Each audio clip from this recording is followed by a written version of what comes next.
Okay, Boom. 25. I mean, Boom shakalaka. on it, like, okay, so technically we're actually an hour and 5 minutes late, and really we're always 15 minutes late, so it's like an hour and 20 minutes, or sorry, early. I'm not used to saying that word. An hour and 20 minutes early. What is this early you speak of, young man? This math thing, it's hard knowing which numbers come before other numbers. It's really tough. Did I just lose my tweet? I tweeted it, right? Oh, thank goodness. All right. Do we have a viewer yet? Oh my, what? We have.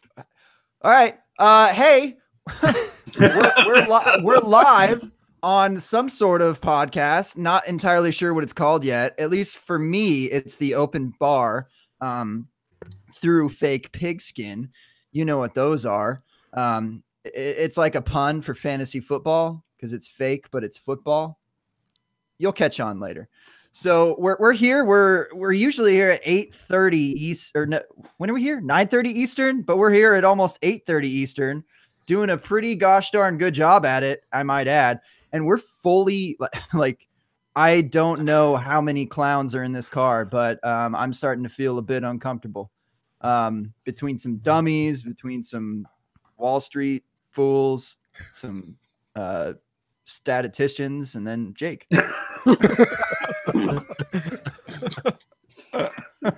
He gets logo guy at least right now. I mean, this is logo time.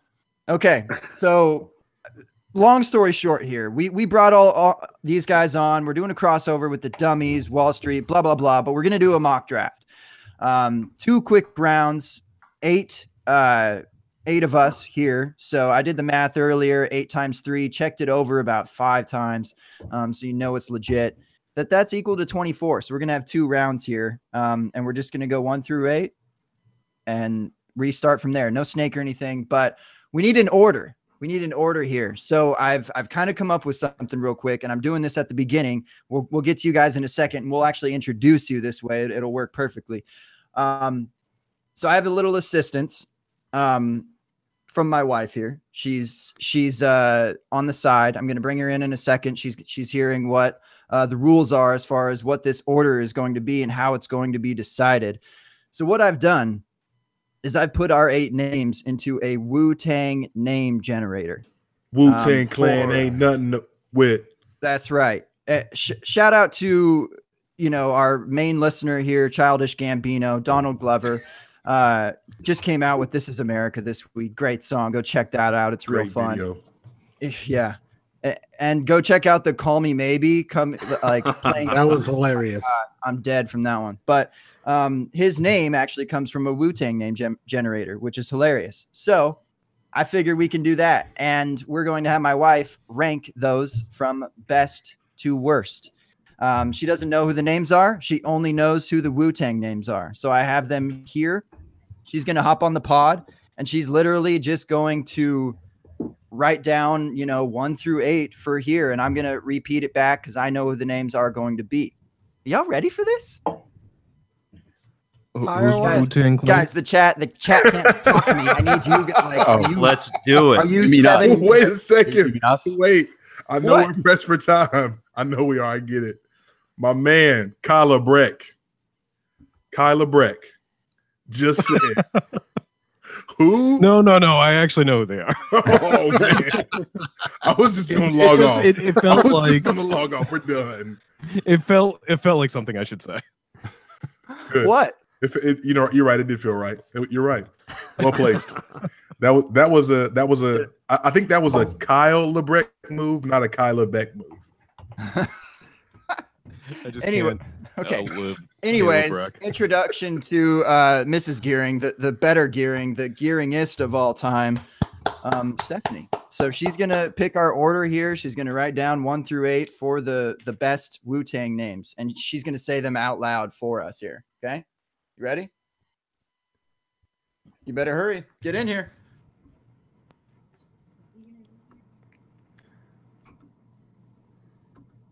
Hi, Miss Gearing. Hello. You got a man? Here are your names. Something. I got something. Okay. intellectual warrior, respected demon. Does this say tsunami? Irate tsunami? Irate Swami. Oh, Swami. Mhm. There's destroyer, unlucky leader, thunderous demon, That's got to be Jake. visual ambassador with a Z. With a Z. Interesting. That's got to be Zach. And irate professional. Okay. A lot of irate here. Yeah. Best one. Just Probably intellectual warrior. Number 1. Sweet. That's I'll take probably Saquon. asbestos. No, that's asbestos. Kevin, it's got to be.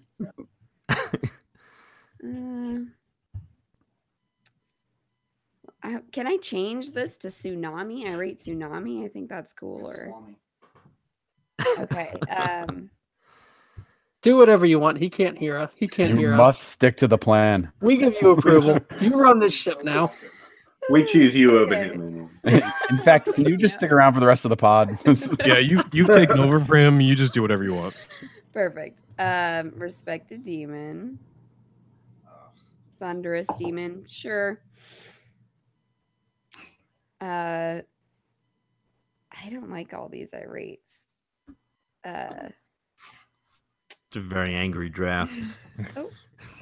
One I of don't know those. if you guys knew this, but Wu-Tang was very angry.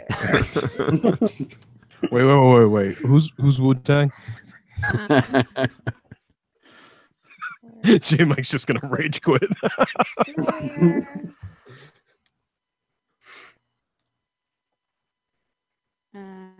Six, 7, and the unlucky leader is obviously last. Okay. Cheers. Thank you, Mrs. Gary. Thank you. She's stealing his drink. Love you. That's well done. Taking the drink. Mrs. Gary savage. What? Oh, this is yours. All right. More than you. That was great. That went smoothly. You got to do the worst idea for a draft order. You don't want things to work out. All right. So I've got it here. Number 1 is intellectual warrior. That is none other than Zach Reed, the tacit assassin. That's it. Wow. Okay. Respected demon.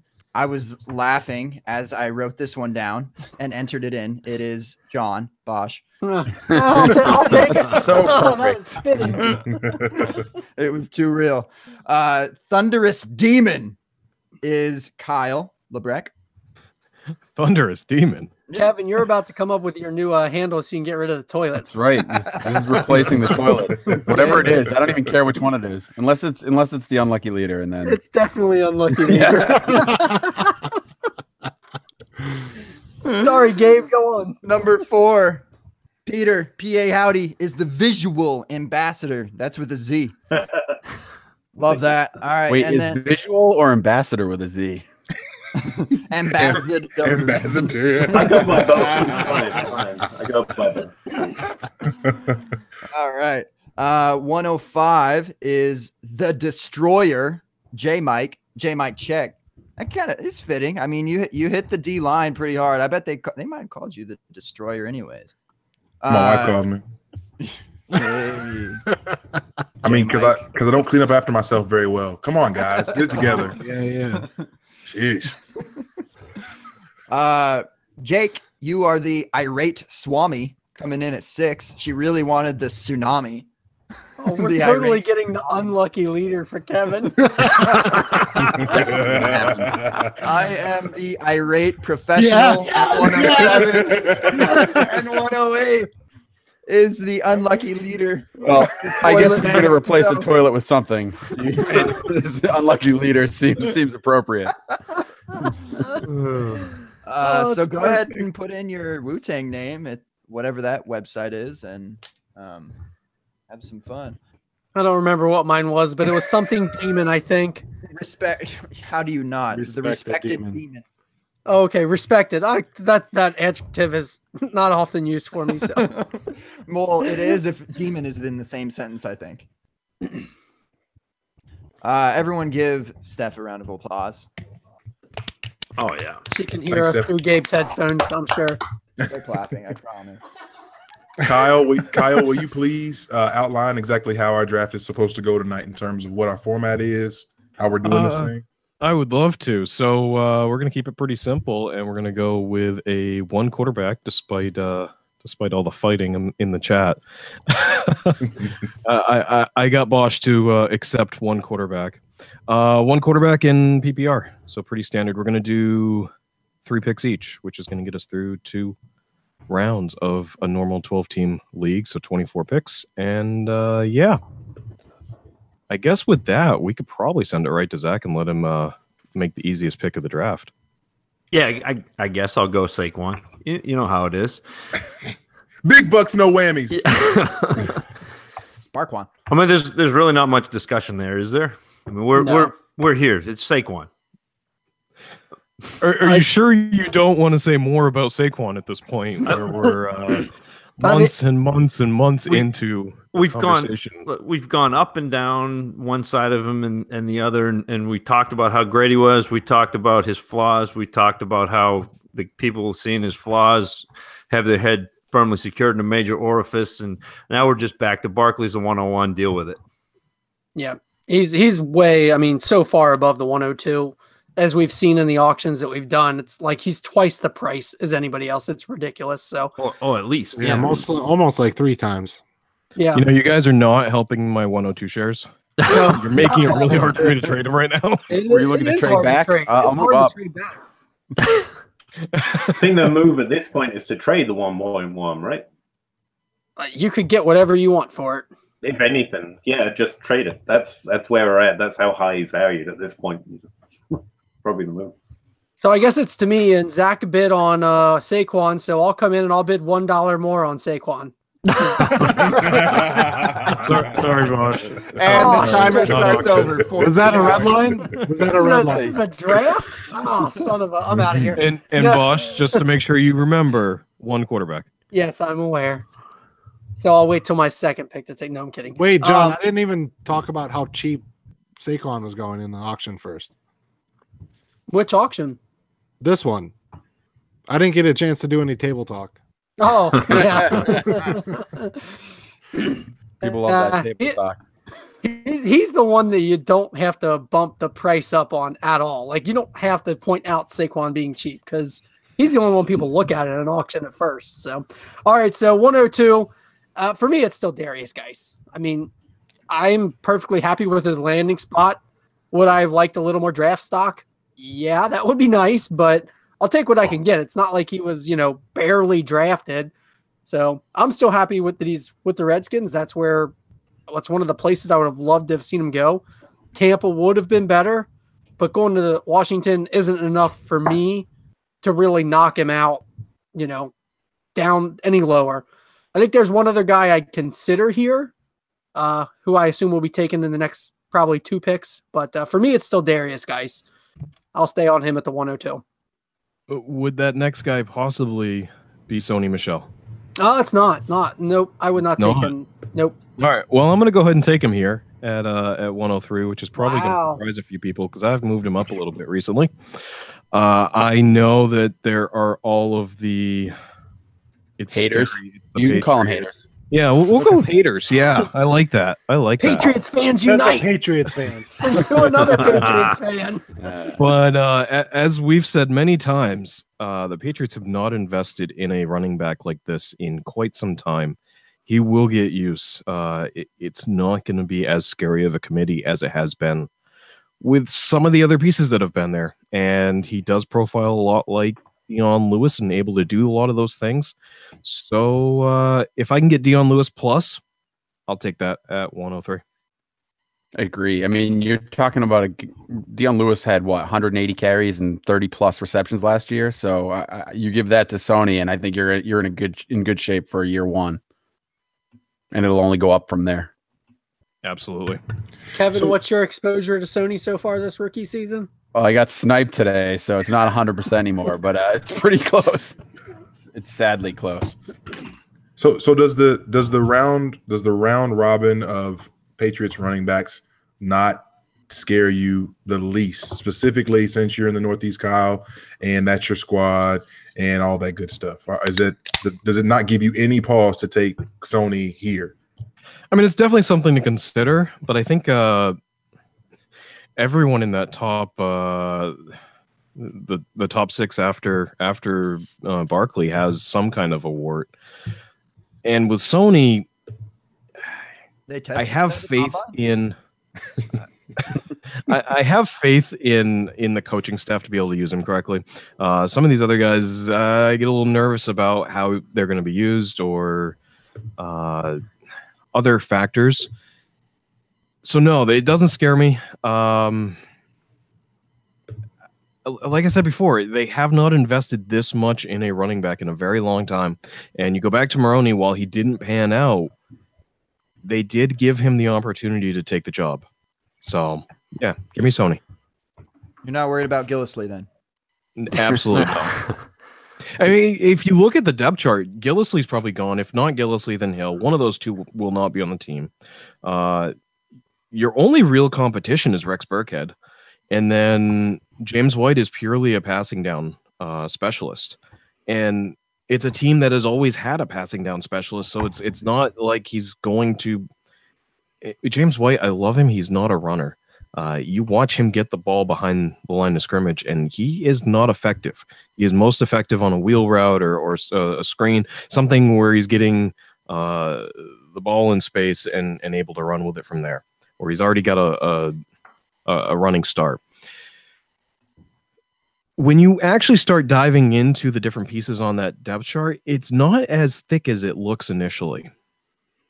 I actually like Geis's depth chart less than I like Sony Michel in New England, and also the coaching with Gruden in Washington, where they've gone with kind of a hot hand approach, and you saw that with Alfred Morris, and you've seen that kind of ruin some of these running backs. You've already had them come out and say Geis is not going to be a third down back, a 3-down back, and so look. I like Michelle over. I mean, you know that. There's no, I've made no bones about that. I take Michelle at 2, just because I think the upside is bigger with him than it is with Geis or any of these Chubb, Jones, Penny. I guess we can argue, Pete. We'll do that a little bit later, but that's where I'm at. I mean, I'm not as excited about Geis as I am with Michelle in New England.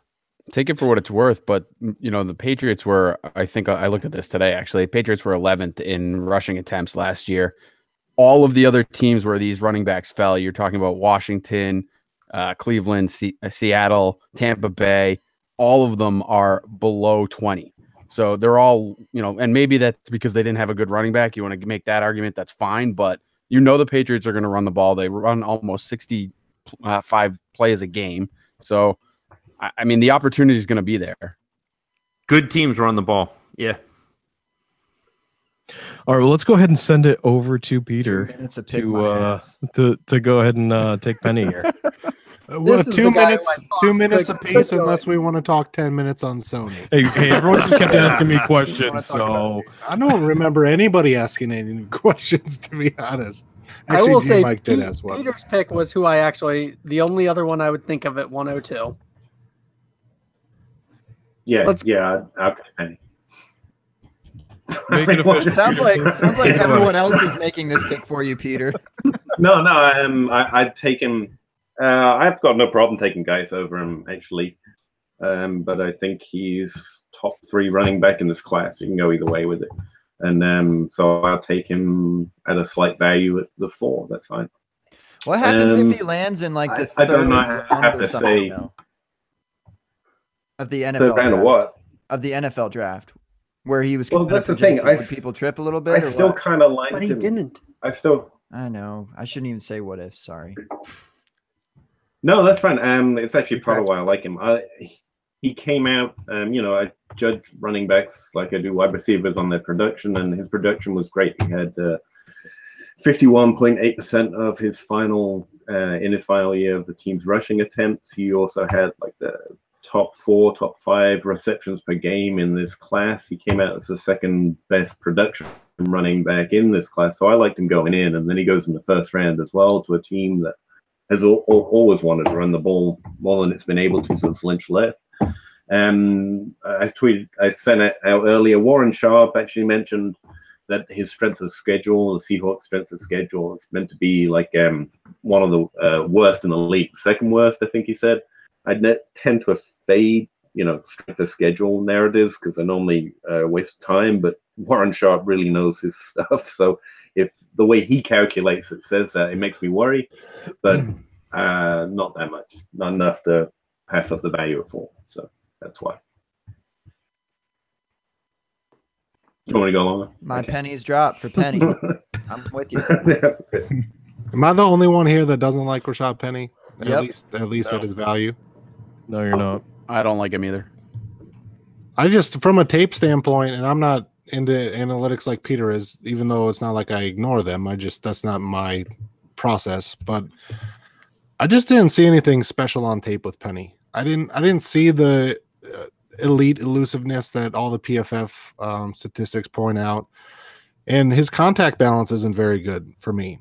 And I just look back last year, and I think just going back and watching Kareem Hunt's tape, and then you watch Rashad Penny's tape, Kareem Hunt for me is a much better player than Rashad Penny is. So he's in a much worse situation than Kareem Hunt is, and yes, he was overdrafted. I'm not going to let that affect me. Outside of like a redraft league, I think rightfully so, maybe the second running back off the board.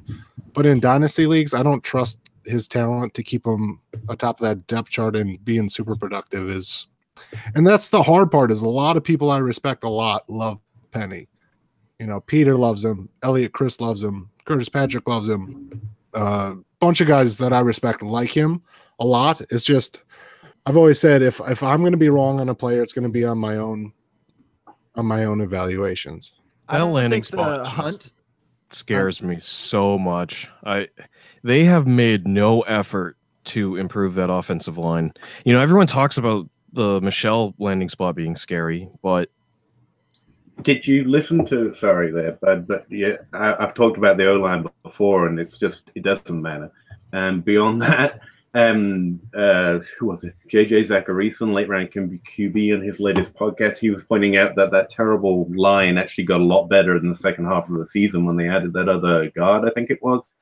So we're actually probably grading them on the worst part of their season, not the best part of their line season. I mean, Chris Carson averaged 4 yards per carry behind that line, and that's Chris Carson. So I don't know. We know how to grade O-lines very well. There are people that are better or worse than it.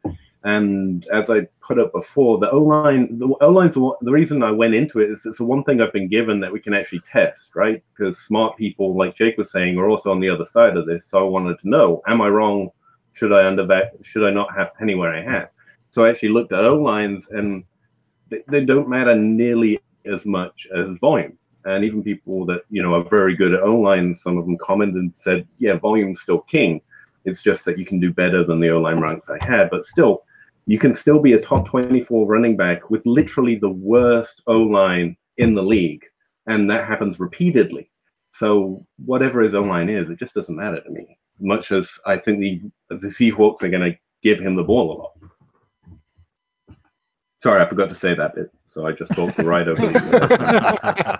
Shut up. Get out the way. Let me talk about Penny. All right, well, that was that 2 minutes.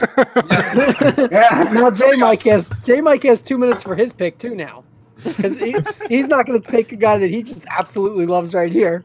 Oh yeah, he is. Oh man! Come on, J Mike. We all know. Take your guy. Take your guy. Let Chubb fall all the I way. already wrote it down, man. That's the thing. So in literally just about every draft where I've been in position to have this decision or auction, it's been Nick Chubb, it's been Sony Michel. Those are where I put my dollars, and I want to put my money where my mouth is. But for the sake of this, there's a man that I think will do great things, and he's landed in the perfect place for production, for opportunity to really save the world and be the hero that we need. Not the hero that Gotham wants, but the hero that Gotham needs. He is the kryptonite to Zach Reed. I am taking at 1 0.05 in the real Ocho Ultimate Crossover mock. USC's Ronald Jones, Tampa Bay Buccaneers, finest. Look, Zach and I have been round and round. We respect each other's opinions, and I think that we're both right in what we're saying. He's not shown yet the ability to catch the ball on a consistent basis, and I understand that. However, the man's absolutely electric. He landed in Tampa Bay to an offense that can be absolutely absurd and wide open. So I'm excited. Wheels up, Rojo. Let's go. I like it. You can't see this, but on my list, I got him 5. What? That's nice. Yeah. Oh no, I've come around. We've had the conversations. I've come around. I've been working on him. I've been working on him a lot. That's unbelievable. He's the most explosive back as far as like breaking a run in this class, other than Barkley, and that's worth something, especially in a place where he's going to get touches. Guys, for everyone watching on the YouTube live show, for everyone that's listening to the Dynasty Dummies, for everyone that's listening to the Open Bar, you are witnessing history here. Zach Reed has swallowed his pride. The tacit assassin has humbled himself and recognized, you know what? This might not be a bad pick here. Wow, I am. Good on you, sir. Good on you. Next week might be Ronald Jones and me, you know?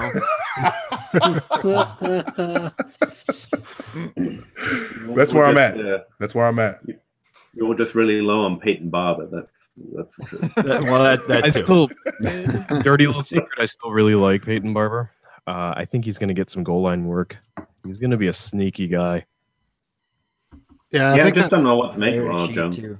That's the hardest thing about Jones's evaluation is if he can come into the league and catch 30, 40 passes, then he's a completely different back than if he doesn't. Because if he doesn't catch at least 30 passes, I just don't see in him being all that valuable because he's going to hit some home runs, but I also think he's going to have some really small yardage totals in some teams. So here's the question. I mean, they didn't take him in the second round if they didn't think there was some kind of a role for him, whether it was as a pass catcher or as a primary carrier.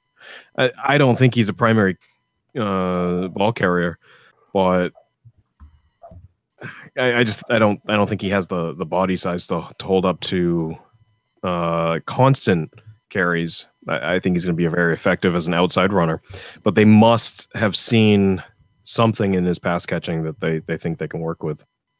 Doesn't that kind of worry you, though? I mean, they must have seen something in so many running backs that didn't work out. I don't know. I don't know what to make of Ronald Jones, so I'm listening very closely. They must have seen something in a minute it went wrong. Well, if you think about it, I don't know how to value that. This is this regime's pick, right? So Doug Martin wasn't this regime's pick.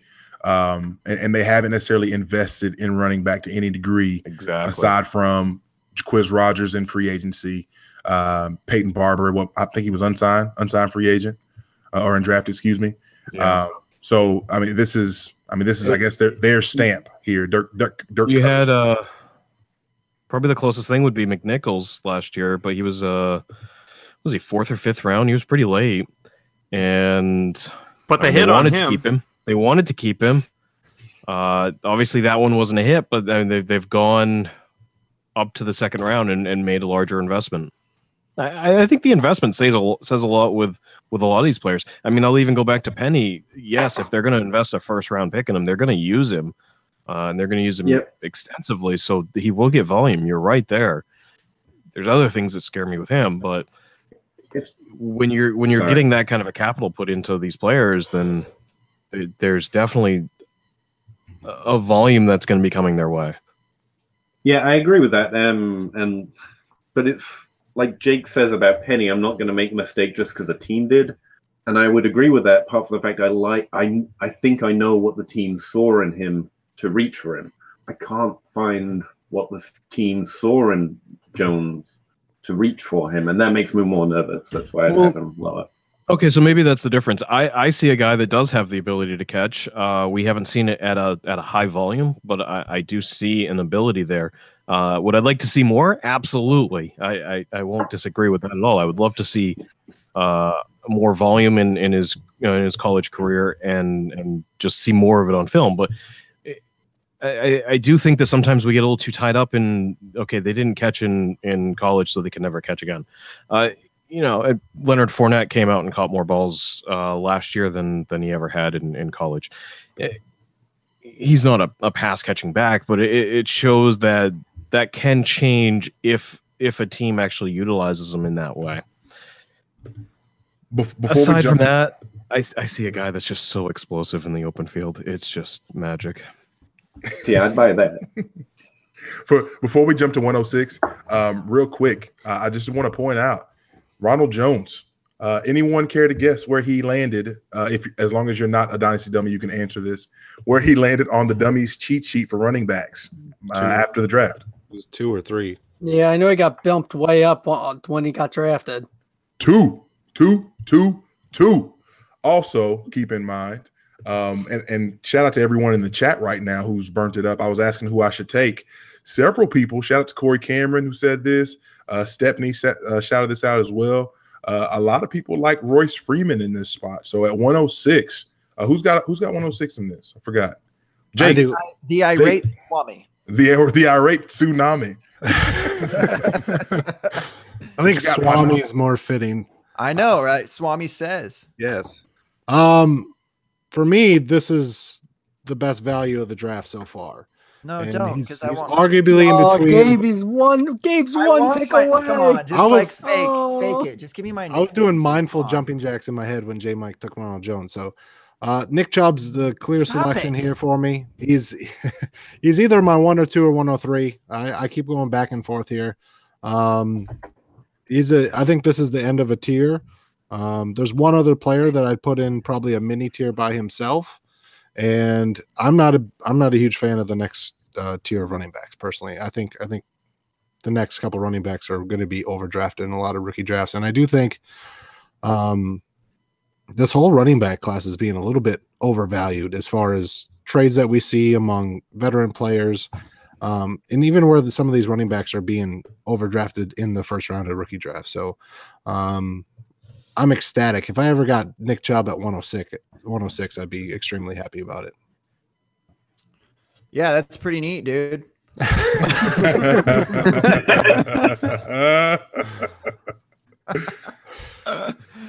haven't seen him go that late. I mean, as I said in the chat, I don't think this is an outrageous order. I think this is what's going to happen in a lot of.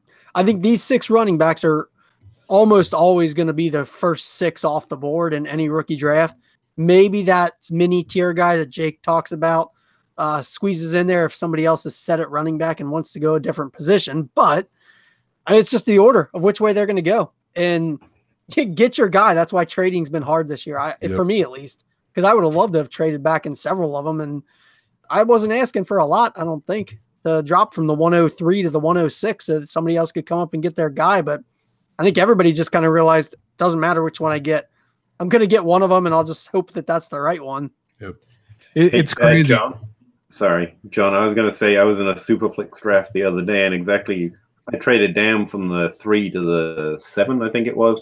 And what you said would happen happened. Everyone just took quarterbacks, and I was stuck with the same choice. So I thought that was pretty cool. It is crazy this year. It seems like there's very specific tiers. You have that very clear tier at the top, of course, and then you've got a very solid tier here of 5 or 6 guys. You've got another tier of 5 or 6 guys, another tier of 5 or 6 guys. I know every year there's tiers, but this year I feel like I'm set in these tiers in a way that I don't care. I actually would prefer to pick at the end of the tiers. Mm-hmm. Because they're all so very similar to me. If I can get any of the guys in that top 6, obviously taking out Barkley, the next 5 there, I'm happy at picking at 6, and then again at 12.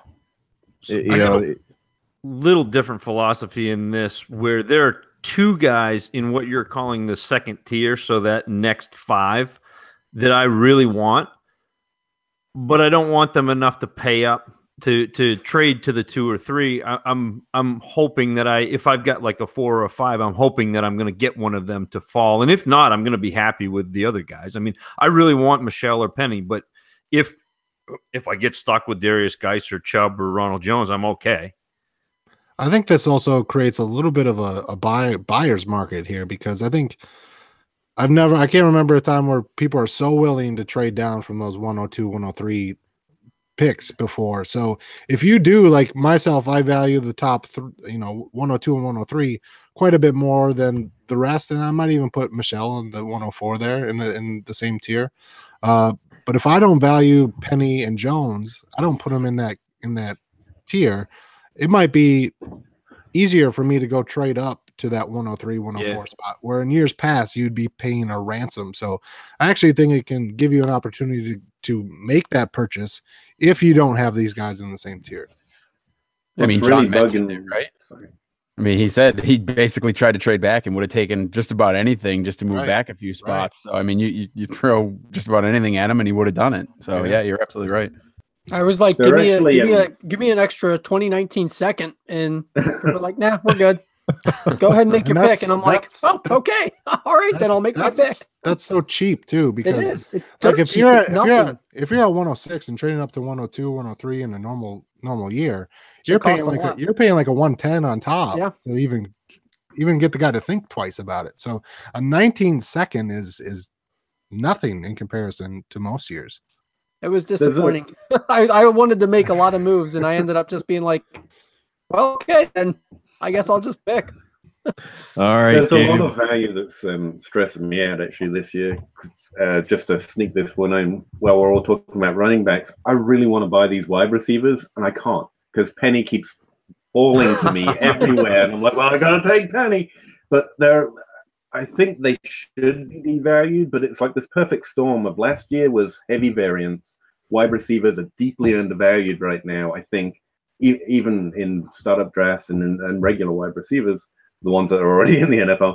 But there's at least 2 wide receivers in this draft. I would have no problem, even in any of the last few years, of taking mid-first round. And I can't take any of them because my running back keeps falling to me, and that's the part that's really screwing me up. And no one will trade you back, like you guys are saying. I'm like, I don't want the running back, I swear.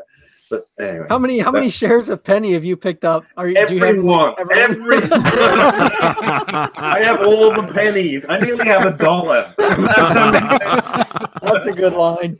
That's a good one. All right, keep us rolling here. Give us your 107. Now All you've right, been crushed with Chubb coming off the board. We are a quarter of the way through the draft, Kyle. How do you feel, man? We're going to have to go to lightning round in about 1 pick. Well, at least let everyone get their 5-minute bit for the first round. I was hoping for the Chubb to fall because Wubba Lubba Chub Chub. Jake, you didn't even say it. Kind of a dick. I was waiting for you to do it. All right. Wubba Lubba Chub Chub. There you go. But I can't exactly say that.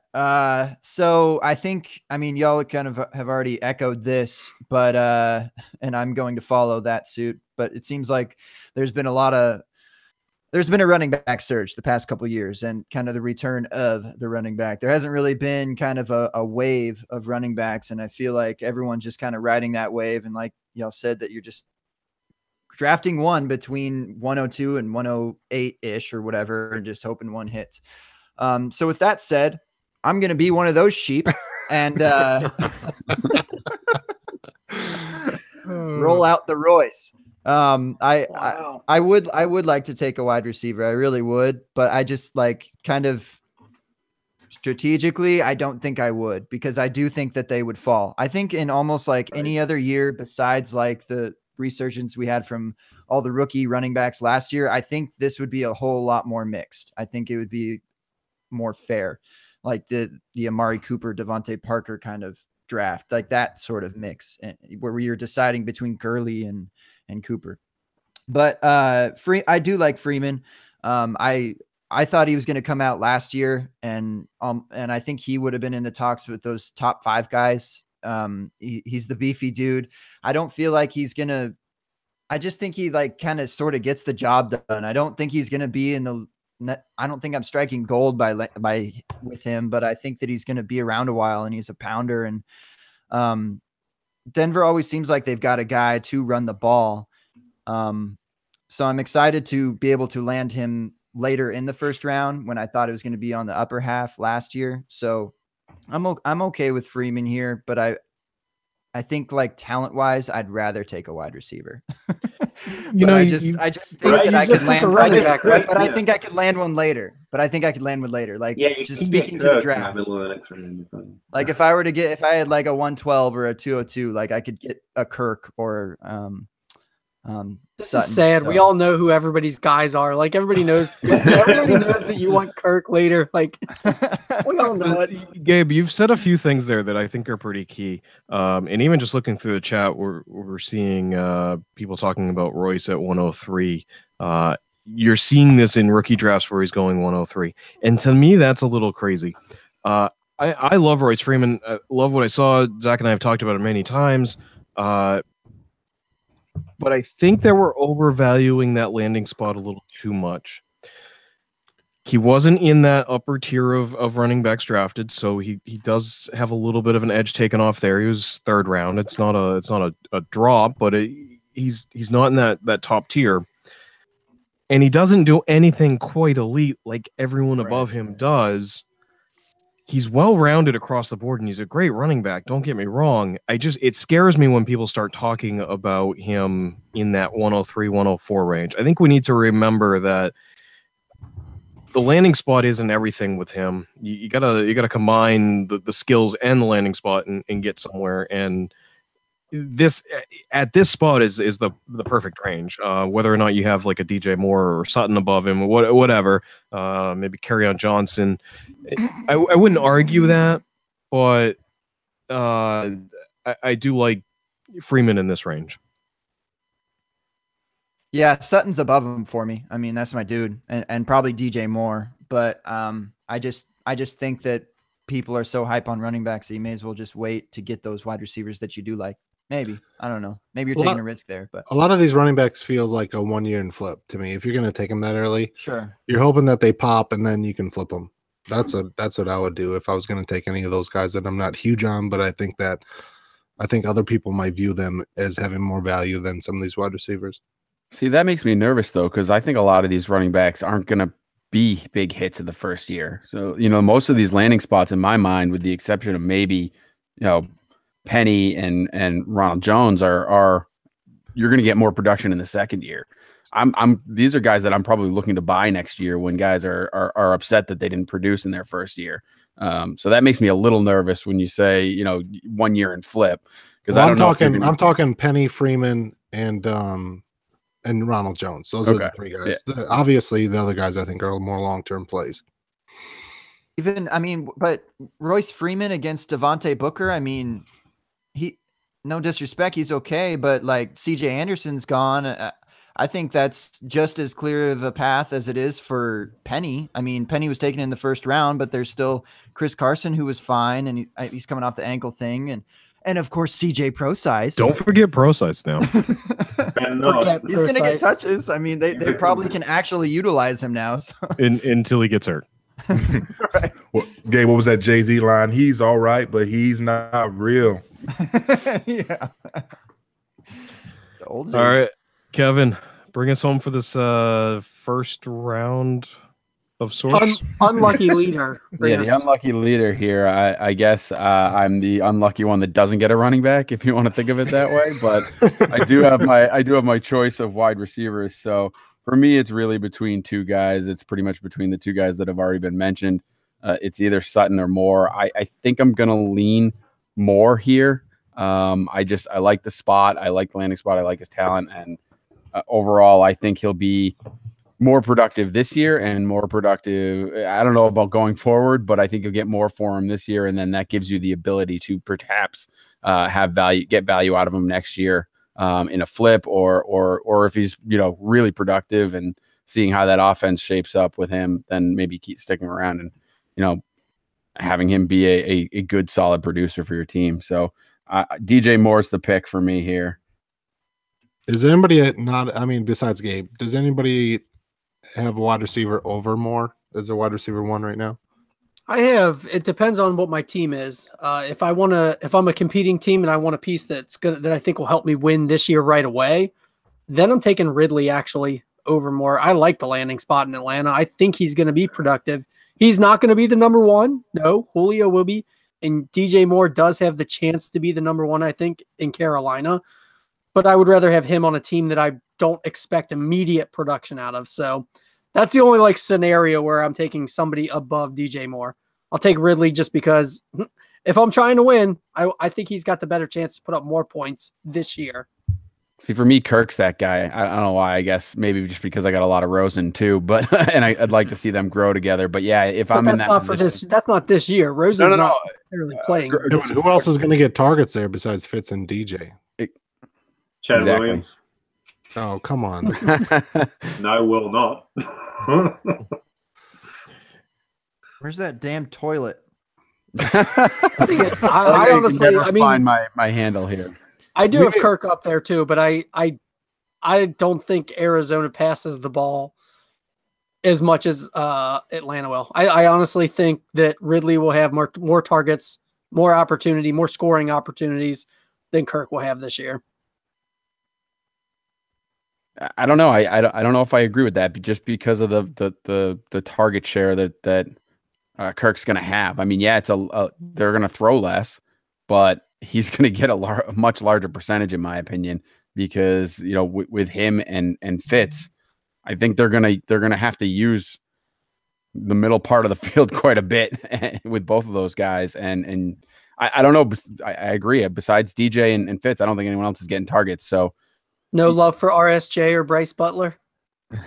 You still have to contend with Sanu in Atlanta. So I don't know. I think Kirk might be the guy there. Hooper, Coleman, Freeman are getting targets. I mean, that's just lot more targets there than in Arizona. Yeah, a lot better offense. They'll be down around that end zone a whole lot more than Arizona will be. Yep. Yeah, but do you think Ridley's going to be the guy? Probably be playing a lot of catch up too. How many touchdowns? I think Ridley will be one of the guys. I don't know how many looks he's getting in the end zone. Do we have an open bar bet? I sniff one. Challenge. I don't think we're going to bet on that. Wow. All right. I'm not that confident in it. It's just what I believe. J-Mike, do you want to bet on it, just for fun, or? Sure. Give me. I want the Ridley side. I'll take Kirk against you. Hey, there you go. All right. So we were supposed to do 2 minutes per pick. We did about 10. Now we do. So that'll do it. So we're gonna have to go super lightning round here. Hope everybody enjoyed our running back mock.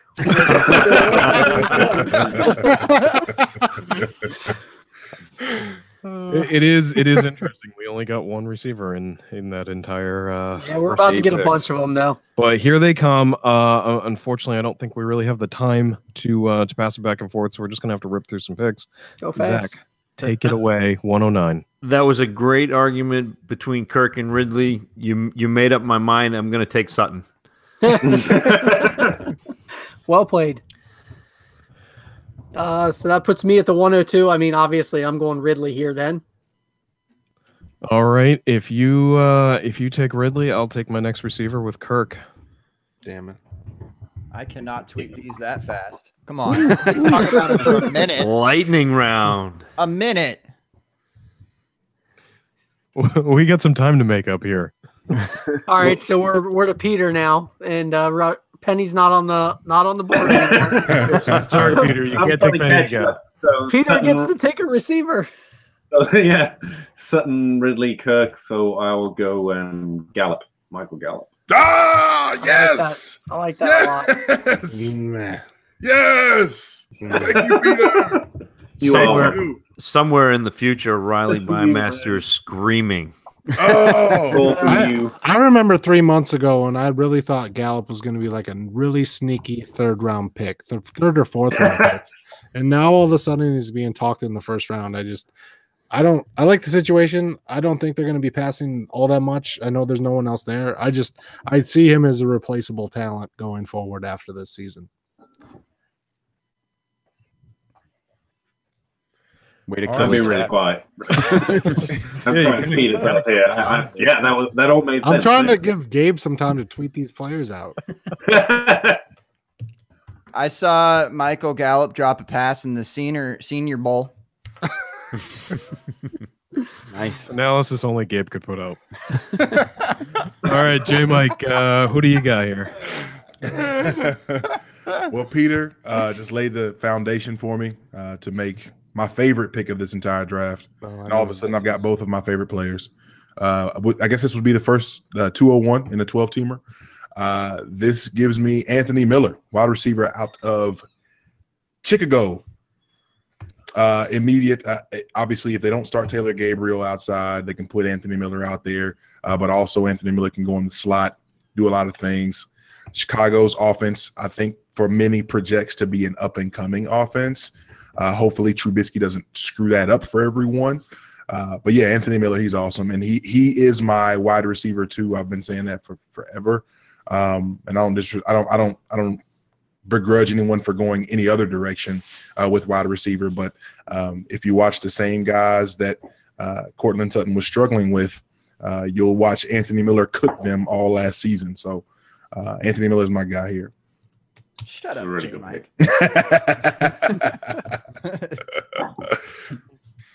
Is anyone else even a little bit True nervous change. that I see Chicago Jay. won't be that kind of offense? Everyone's just projecting such a big jump for them, and I don't know. It just makes me real nervous that's not going to happen, and we're all putting our eggs in some baskets that won't show up. I am Right. nervous. They I'm absolutely did nervous. So about it. little last year. They just did so little last year. Even like They didn't do Rams. 20% under average would be a big jump. Yeah, but look how bad the Rams were 2 years ago. They weren't that level bad. Chicago wasn't that. They don't have as big of a jump as the Rams did. Well, to be fair, they also didn't just lose Jeff Fisher. So But do you think They did you closed. Kind of they did. Close. Kind of they Fox did. Hogs. Kind of they did. Yeah, He's not right. far. No. But do we also think they're going to be as good of an offense as the Rams were last year? No, I don't but think they can be that good, but they're I going to think be we're way really better. overvaluing how good of an offense the Rams actually are. I mean, Todd Gurley's awesome. Jared Goff proved not to be the worst quarterback of all time, and we're like, wow, fantastic. He's not the worst of all time. Amazing. He was all right. Come on, it's not that great of an improvement that the best running back prospect of all time before Saquon Barkley was good. And Goff wasn't the worst quarterback of all time. We're all like, wow, this team's amazing. It's not that much of an explosion, is it? Kevin, Sorry, that was long enough. No, you're good, Peter. Kevin, you bring up a great point. Everybody's going to be looking for, hey, who is the next? Who is the next? Who is the next Rams? Who's, is it going to be the Chiefs? Is it going to be the Bears? Like, who is it going to be? So obviously, I know we can't expound on this much longer, but obviously, that is everybody wants it. They want that second-year jump, and I think in a lot of cases we're going to be really disappointed because we're not going to get what we're hoping for in most of these cases. So. Well, and we do that on a micro level too. Everybody's Yes. looking for the next Kamara, the next Kareem Yes. Hunt, that sort of thing. The next Jared Yeah. Goff, the next Carson Wentz. I mean, that's what we do. There is no next. We just enjoy the disappointment. That's it. admit it. Gluts for We're here punishment, for. sadomasochism. It's Dynasty. Yeah. Punish me. Come on. 202. Who is it, Gabe? Jake. Oh, Jake. Sorry. all right. I am once again very, very happy about this position here. No. Now this is Psych later him than, again. I'm taking Kerryon Johnson here. I me, tried to that's- trade up in the chat. That's crazy value. I thought he was going to go earlier than this He was supposed to go 108. Pre-NFL draft. And then you look at the Detroit Lions, they traded up ahead of Washington to get this guy. I think that's something you got to pay attention to. And Darius Geis was on the board. I do have some concerns with this game. I know Zach has some legitimate concerns with that offense and that the play calling there. But again, I don't think you invest that much draft capital in a guy that you're not going to feature. So that's it. That's the end of a tier for me there, and I'm really happy to get carry on at 202. All the carry on, yes, please. Yeah. There is that slight concern. The Detroit Lions are just bad at this, right? I mean, apart from that, I like carry on. Just he's a good pick. Maybe they're just bad. I was kind of bummed earlier today because I saw that he had a comp for Kenneth Dixon, my boy, the RB1 for Baltimore. Lies. All right, Gabe, what do you got here? I thought that Jake might say, I'm surprised he said teardrop, because that's a teardrop for me, a literal one. Wow. I don't know. We've reached that part in the podcast. That was literally the best line of the night. So I don't know why there's not more people like it. All right. Log out. James Washington. Anyone like that guy? Hey. That was the other guy I was going to Nice take. pick. Yeah, I figure I think he's worthy of keeping in the whatever Carry On Johnson tier that is. I don't know, above it. But Pitts, I mean, it sounds so basic. It's basically like saying that the USC pumps out poor wide receivers take, but Pittsburgh just seems to be good at picking wide receivers. I mean, there's been some guys that aren't all that relevant. I've got some words. What kind of animal is that? Where's Matt Price when you need him? Golly. I need a comp for that. Oh man, talk about getting red lined and the red list for relevance. Okay, that's way too deep down that toilet bowl. All right, James. I know what I'm saying. That's a toilet bowl in there. Kevin, your pick. Yeah, Kevin, just go. Kevin, your pick. Move on from this. Pittsburgh wide receiver. This is awful because I have no idea. I have no idea who to take here. To be honest with you, it's tough because we just ended the tier of like where everybody wants. Now it's just. I think there's one guy left. I think there's a couple of is there really? But this is basically pick whoever you want. There's two that I think I'd take here. Listen, I hate one quarterback leagues, so I still lean towards the quarterbacks at this point, but it's still so early. I'm not talking about quarterback. I'm not talking quarterback right now. Too early for quarterbacks. That's what I'm saying. So I'm with you. I'm close to that. I'm close. No, I'm close too. I'm very close. But I've got two receivers that I'm going to take over the quarterbacks. God, I don't know who they are because there's none of the guys that I like here. You know what? Screw it. I'm just going to do it and go with my gut and take Rosen. I don't care. I'm a quarterback guy. I like to get it out of the way. So give me Josh Rosen. There he is. And the Can't believe he went started. Quarterback before I got to. Oh, he won't come back to the 24th pick, so I got to take him now, right? That's true. He would not be there for that. All right, so that comes back to me. Yeah. I'm going to take Pettis here and be happy with it. I guess that was one of mine. Nah. Yeah, that's definitely one of the receivers I would have taken there. It's the one I really wanted. Now I'm torn. I mean, speaking of them trading up teams trading up to get a guy. Appreciate you taking that one for the team, Zach. Yeah, well, I knew I got that. I got the vibes from you, Pete. Thank you. I was really hoping he was going to make it a couple more picks. Yeah, I would have taken him if he was still there. I mean, at this point, it feels like it's relatively cheap because everything this late in the second round, and we're only in the middle of the second round, feels like it could be a dart throw, like a severe dart throw. I appreciate all of you, or so many of you, being willing to jump in front of that bullet for me. I've got Justin Watson ranked over him just because I cannot take Dante Pettis.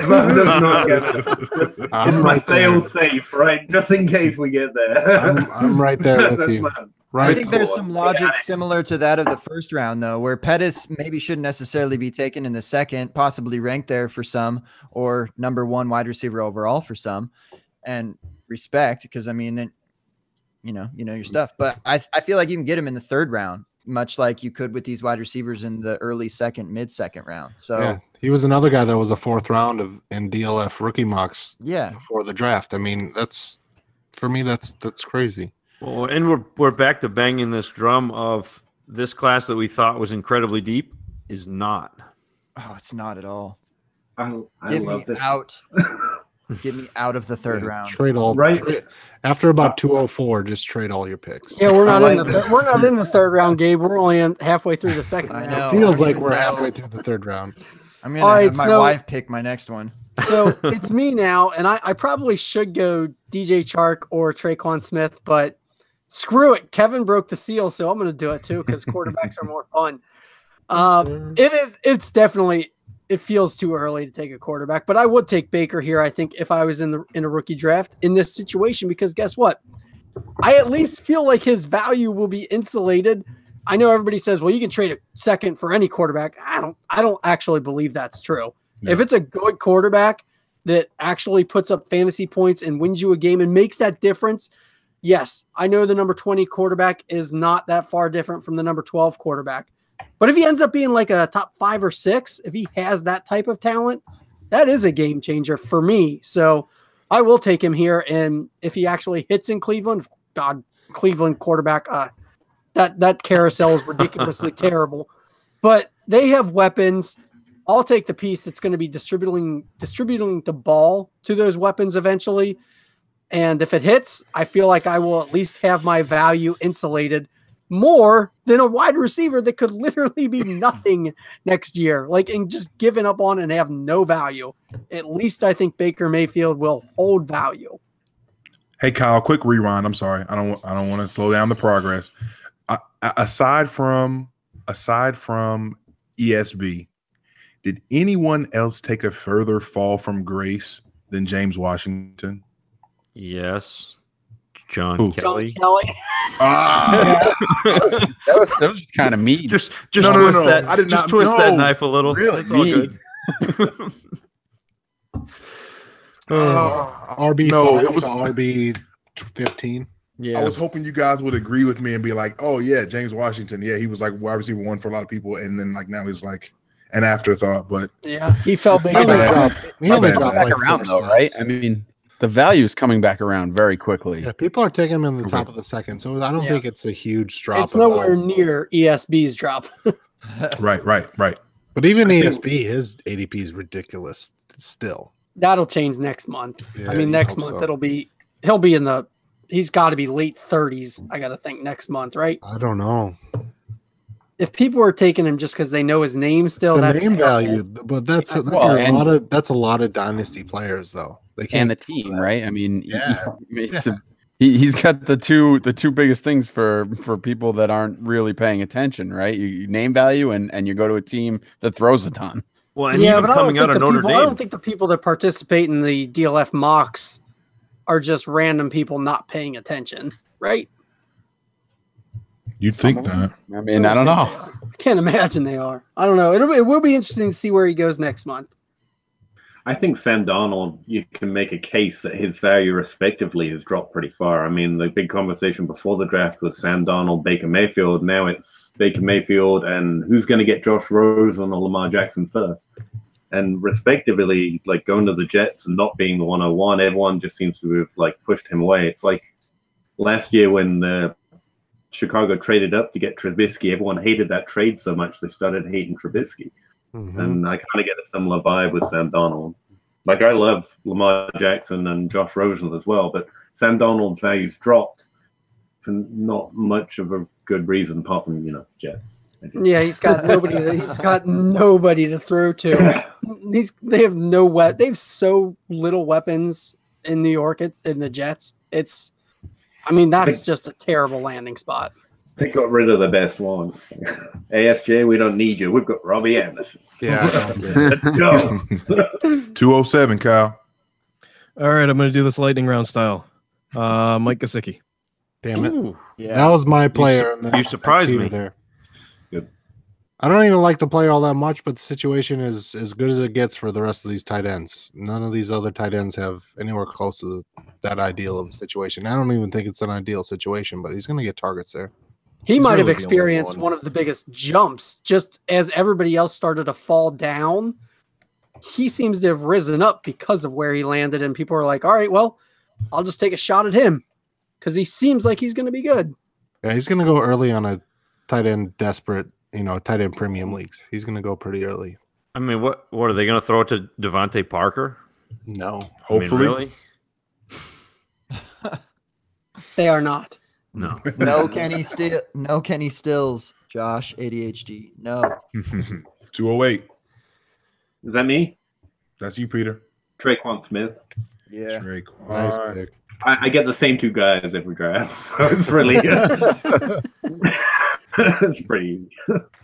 I am in absolutely 0 one quarterback leagues. So at this point, I feel like I would have to take Lamar Jackson, but for the sake of this, I'm really torn between him and Dallas Goedert, and I really don't know what to do here. Lamar is going to hold his value better than Dallas Goedert between now and next year. And I still think that Lamar is going to be awesome. So I guess here at 209, I'll go Lamar Jackson. Oh, you talked him into it, John. Nah, I was I'm about just to saying, get like, there. seriously. Respected demon. I mean, like, think about unless Ertz gets hurt, You son of a bitch. Lamar Jackson is not going to drop between now and next year because that potential is still going to be there. Whereas Dallas Goedert, it'll be a year of a tight end being not productive in an offense that is filled with other weapons, and everybody sees every other Eagle getting the ball, and they see Dallas Goedert blocking. I don't know. I don't know what he's going to be doing. So I think his value will drop big time over the year. I'd have taken Jackson over Rosen and Mayfield. I know that's not popular, but man, that upside is absolutely amazing. I don't think you're alone. I was there's a lot listening of people to that feel that way. Dynasty Blueprint today, and Matt Williamson has him at like 16 or 17 overall, and he's at quarterback 16 already, ahead of Trubisky and maybe it is popular. Mahomes. So I like it. Follow the crowd. Let's go. Last Mike, did you three end picks up with here. them in our auction? I did, yes. Yeah. Shouts to Eddie swung Doug in. Eddie. Oh, poor Eddie. Poor Eddie, Doug Eddie. You mean I'm not going to get to pick Naheem Hines? Because that's my next pick. No, you will not. Wherever you put me, that's the guy that falls. So. This is the Dynasty Dummies portion of the podcast. All right. Fine, Peter. Spoiler alert. So last three on the clock, we've got 210, 211, 212, and that is Jake, Gabe, and unlucky leader Kevin.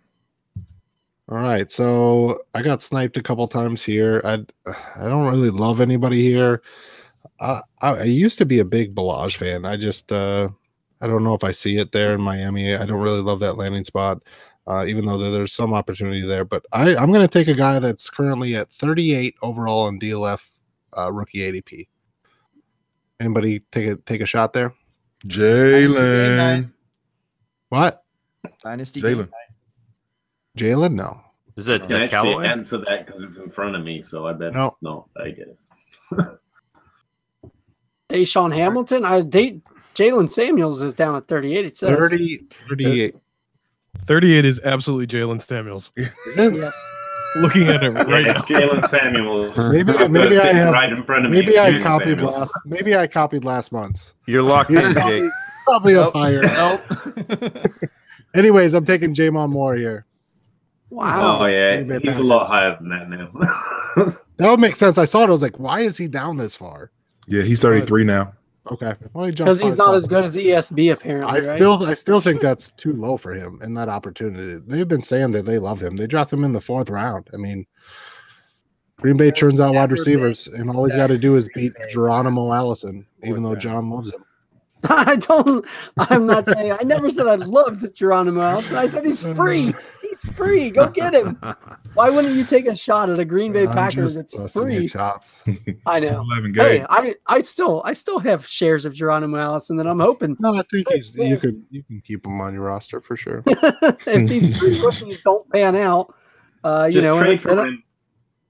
I've saved a Sorry. 2nd round pick by investing nothing in Geronimo Allison instead of a late 2nd in a Packers wide receiver in hopes of getting the exact same thing. I was gonna say just trade for Randall Cobb. Save yourself all this pain. Facts. Probably Trade that Probably 210 for should. Randall Cobb because you definitely could. Oh, I would absolutely do that. And dump a bunch on top of it as well. Live a happier life. All right, who we got? Gabe. Yeah. Gabe. All right. I'm gonna go with the actual QB1 in Mason Rudolph.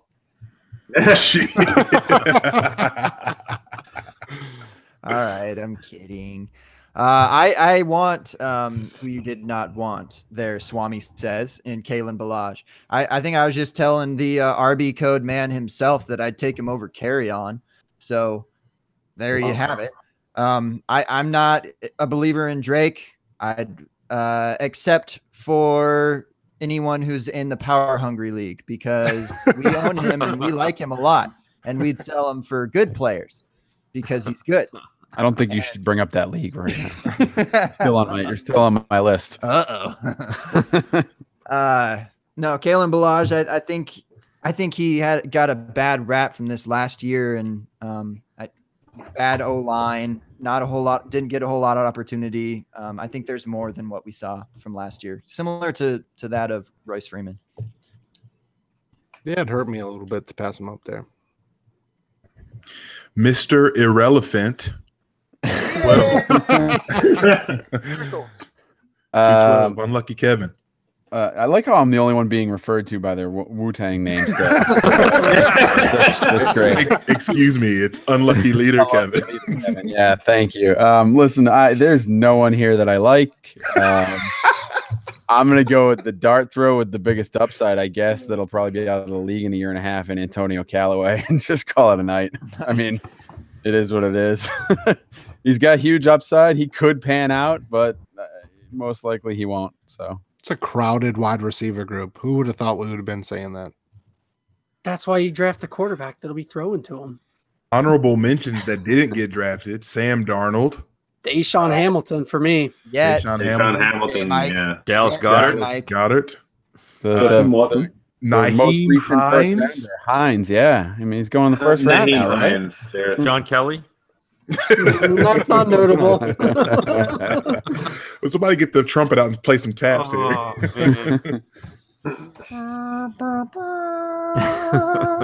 I'll tell you what, if John Kelly has a good year, I will be a very sad person this year.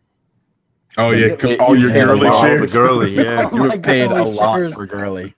All my girly shares will just be burned if that's the case. And that was the perfect ending to the Dummies podcast. A sad John Bosch is a great way to end a show. always. Oh man, That's that.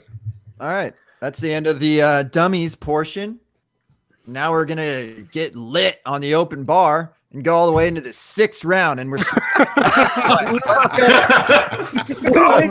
we've clearly shown that all names are exhausted off the list, right? I'll take the under on round 3.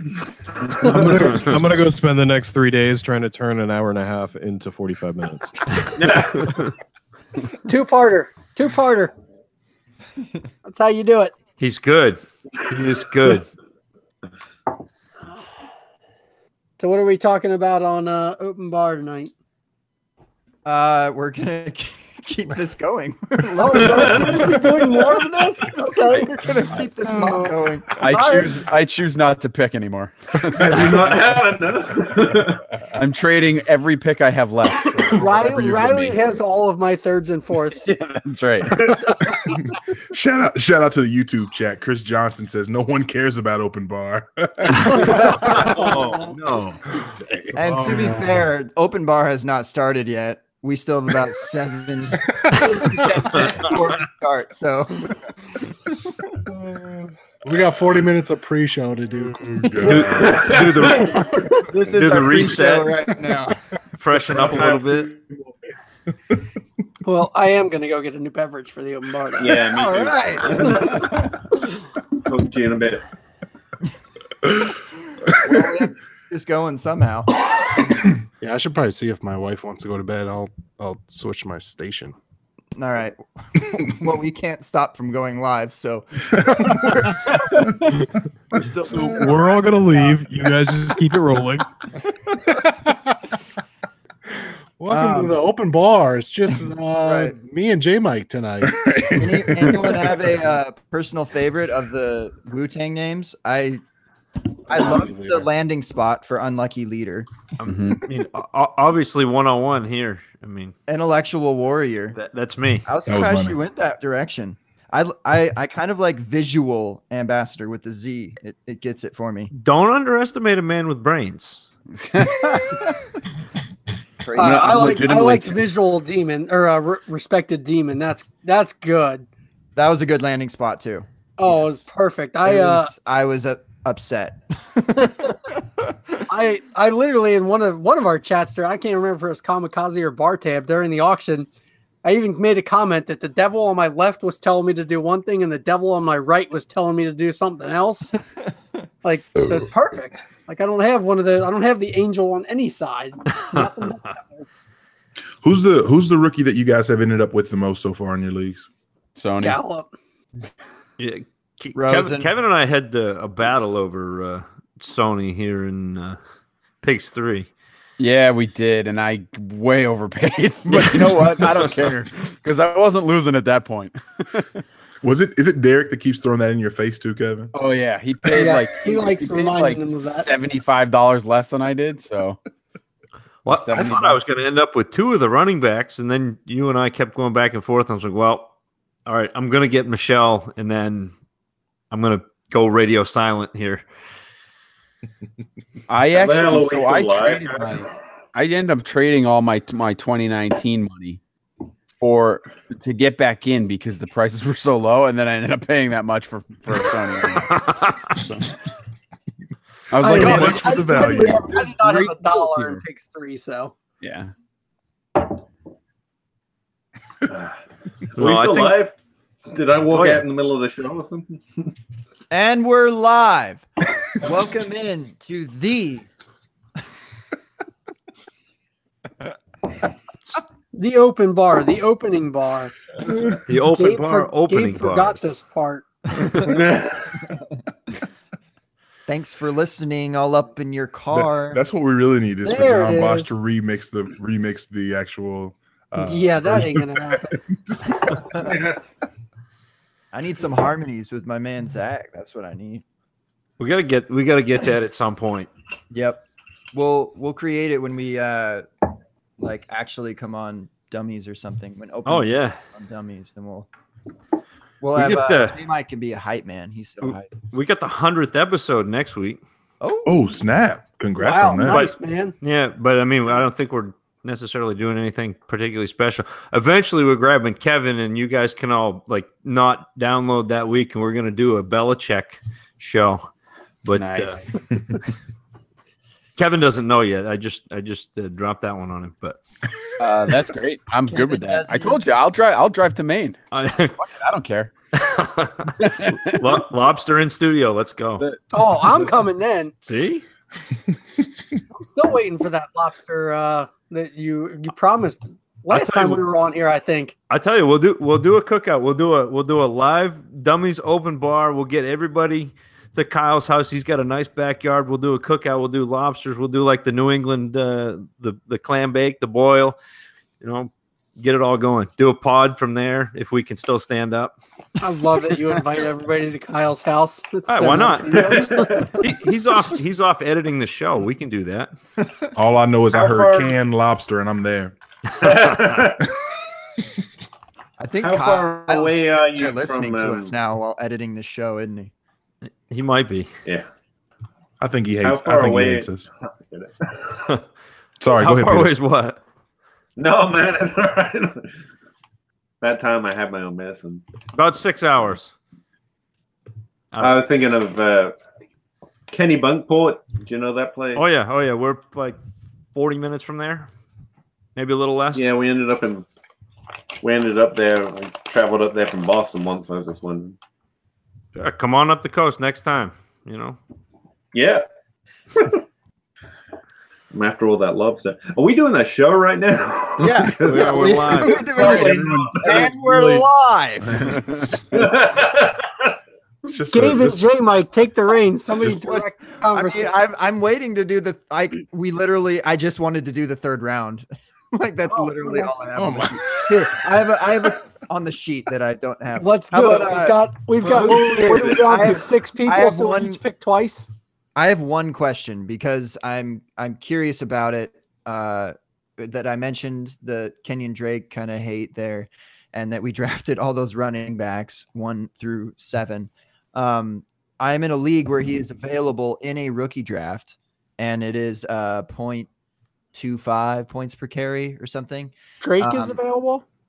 Yes. Where does he land between? I mean, Saquon. Okay. Where does he land between the 2 and 7 that we landed for you guys? Probably about 5 or 6 for me, I'd assume. Yeah, Trying to think, just looking back at the names. 7. Yeah. I mean, Barkley, Michelle, Penny, Geis, Chubb, Ronald Jones, and then I think it's a toss-up between him and Freeman. Which one you think sticks around longer? I mean, I think they both get carries this year. It's just a matter of which one you think is more replaceable going forward. I think I'm right there. It would be the Royce Freeman pick where it would draw the line, but I would take DJ Moore over him. I was gonna say I would take that order a lot. Yeah, I mean, I think I would take that order a lot. Dutton and Ridley over him too, to be honest. Yeah. God, he's like a late first, maybe if you're lucky. Maybe I'm too high on Freeman talking this out. Well, that's I'm not huge on Freeman. But that's the thing, Zach. I feel like there are a lot of people who are high on Freeman. Like even just in the small sample size of the chat when I was talking at 105, tons of people were like, "Hey, like Freeman." There's some people who are, Freeman here. To me, Freeman's the ultimate chasing, right, from last year's draft, in my opinion. Freeman's the guy that everyone is taking this early because we want that running back that's going to hit, because the situation's good, because nobody likes Booker and all that. But I don't know if I see it. Kyle's not here. We can say P. Ryan, right? Yeah, yeah, exactly. No, I think Freeman's a good value where he's going. If we change the order around a lot there, yeah, he's not any of those names you just mentioned, apart from maybe P. Ryan.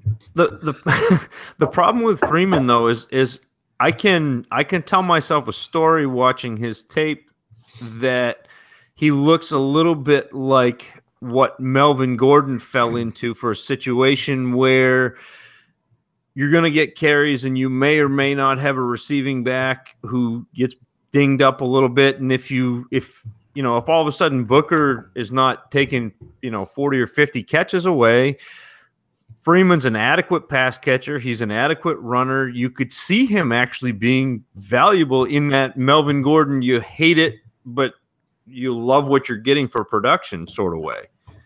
Yeah. I think he actually he's got a 3-down skill set. I was just looking it up. I don't know how big he is. He's because like I think 230. Yeah, he's a big dude.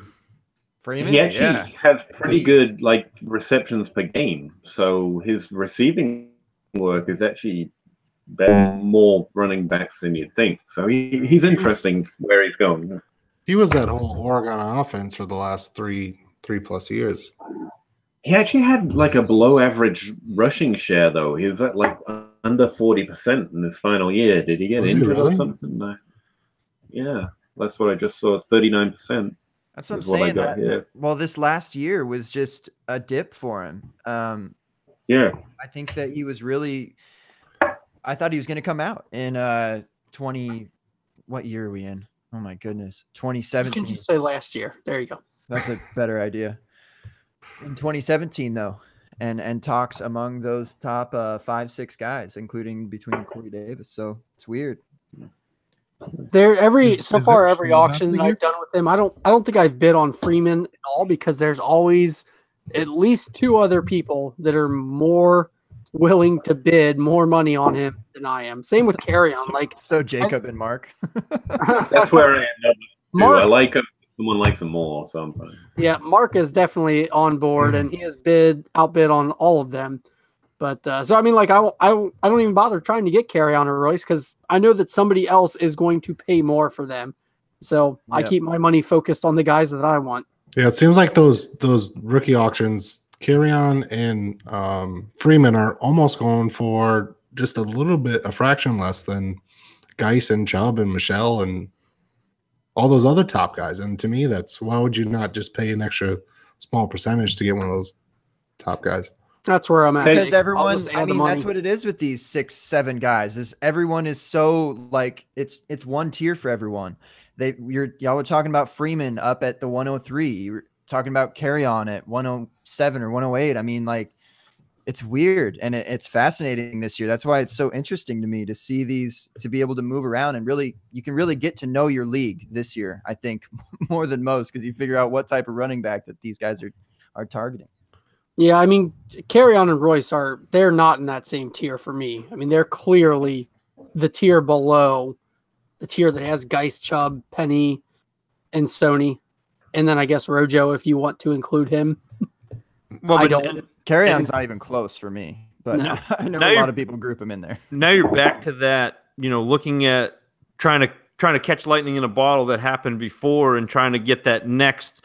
Because if you missed out on Kamara and you missed out on Hunt and you missed out on some of the later running backs that went last year, you're hoping that that's what you're getting in these guys. And I don't think you are. I mean, you've heard the term running back renaissance come up, in different places, and it doesn't mean every running back is going to change the world. I mean, that's the thing that people forget is, yeah, this is a good running back class. There are a lot of guys who carry the ball well, but there aren't a lot of great fantasy running backs in this class. And even Freeman, even though he profiles potentially 3 down, is not a great running back. I think John Elway came out and said they plan to use him on 1st and 2nd downs. I thought I saw that somewhere.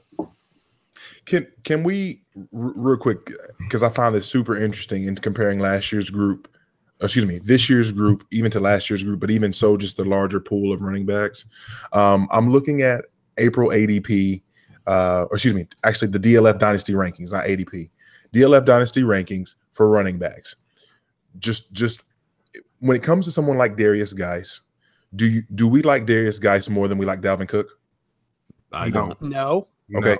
Do we like Darius Geis more than we like Leonard Fournette?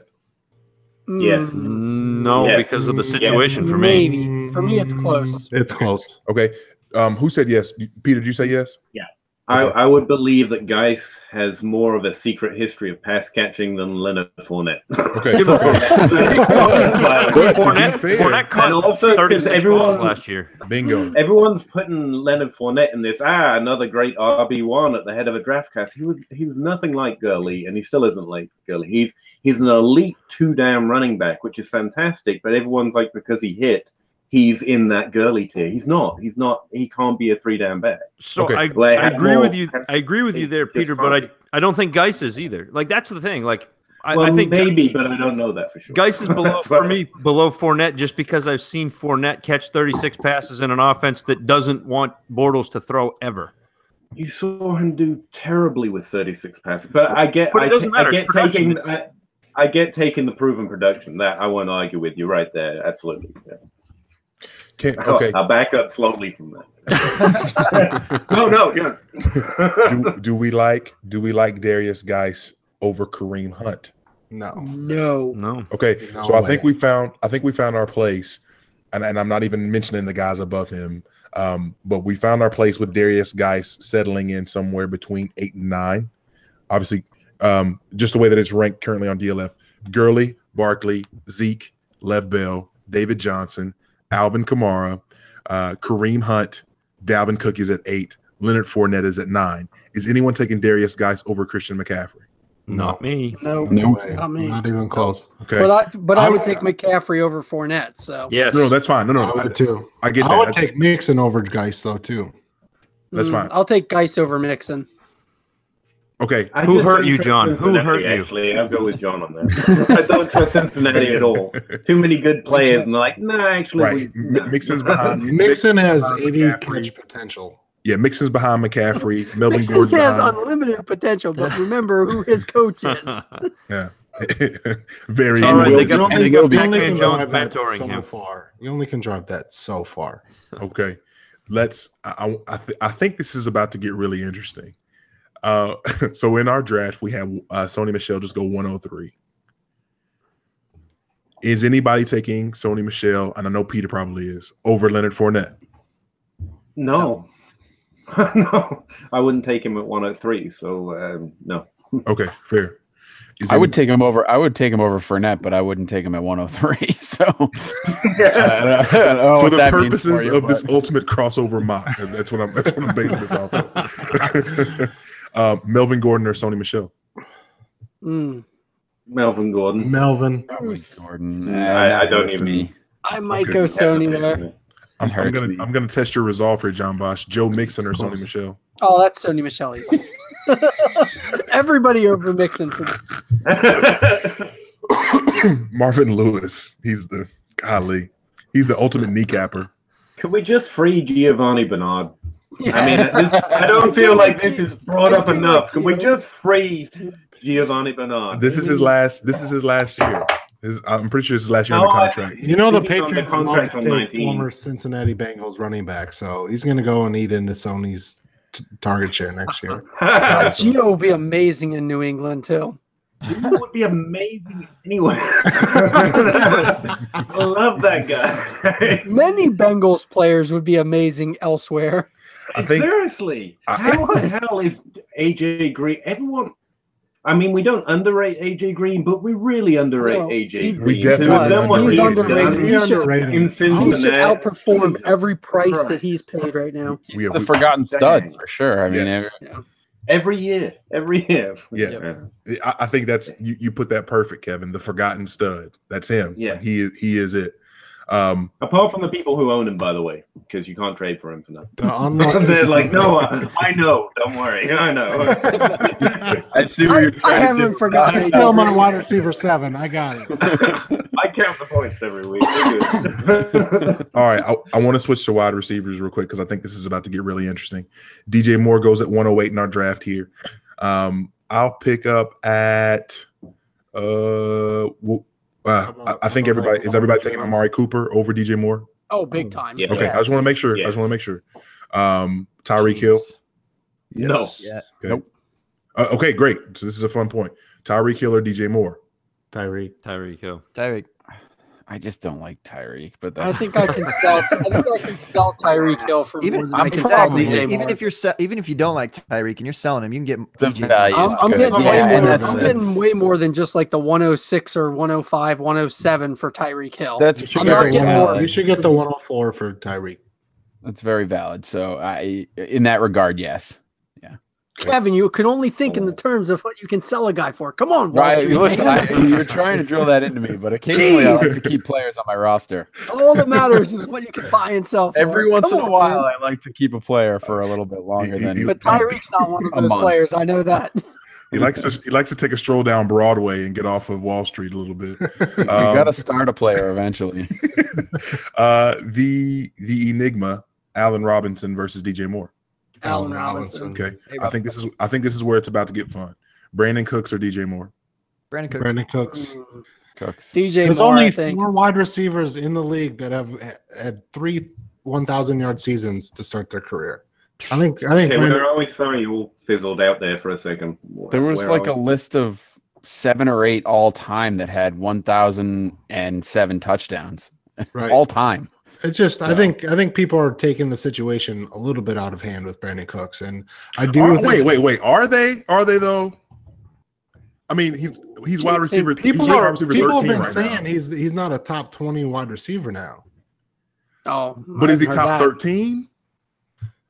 Yeah, maybe not, but I think ADP's a different case than where people are actually valuing him, though. Okay. Like I have a share, and people aren't valuing him at all. Like I think people are valuing him at like 108, where I think he's a lock at like 104, 105. I agree. Are we still on Hill? No, this is Brandon No, Cooks. Cooks. Sorry, I lost the chat for a second. All right, yeah, Cook's great. Appreciate it. This is the last one I think I want to bring up. Jarvis Landry versus DJ Moore. Uh-oh. Zach or Kyle, who's gonna chime in? No, it's not Kyle. It's I'm the one who likes him, but that situation really bugs me. Like it's really hard for me to see the volume in Cleveland with what they're doing for Jarvis Landry, and so that's a real tough I'm up against it here, I think.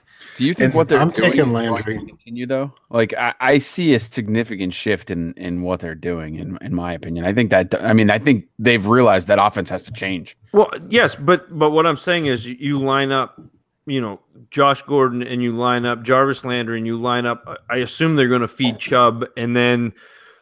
I mean, Njoku. So if you're keeping Duke Johnson, who's been really good, all of a sudden, what do you do? How do you get Jarvis Landry the 140 or 150 or 160 targets that he needs to sustain Jarvis Landry? But what if he's more than his yard per catch would indicate his whole career in Miami? Maybe he has someone else. I think that's Ryan his yards Tannehill per catch throwing to isn't him. bad. I think he's a Landry is an product of elite his at a system. job that is undervalued and not many people are elite at. Like his yards per catch is what he owns his ADOT, right? I'm taking this from Frisco Josh because he's smarter than me. Where players catch the ball is about where they get open better than who they're up against. He does that better than anyone else in the league. Maybe anyone that's been in the league for quite some time.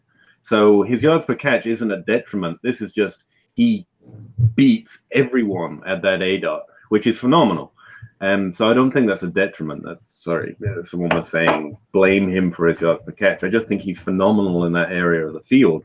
What I think, I know I keep going back and forth on the Browns. This might be how they screw it up. You just keep waiting, right? How are they going to screw it up? They did all these right moves. They've got all this benefit from the trades they made last year.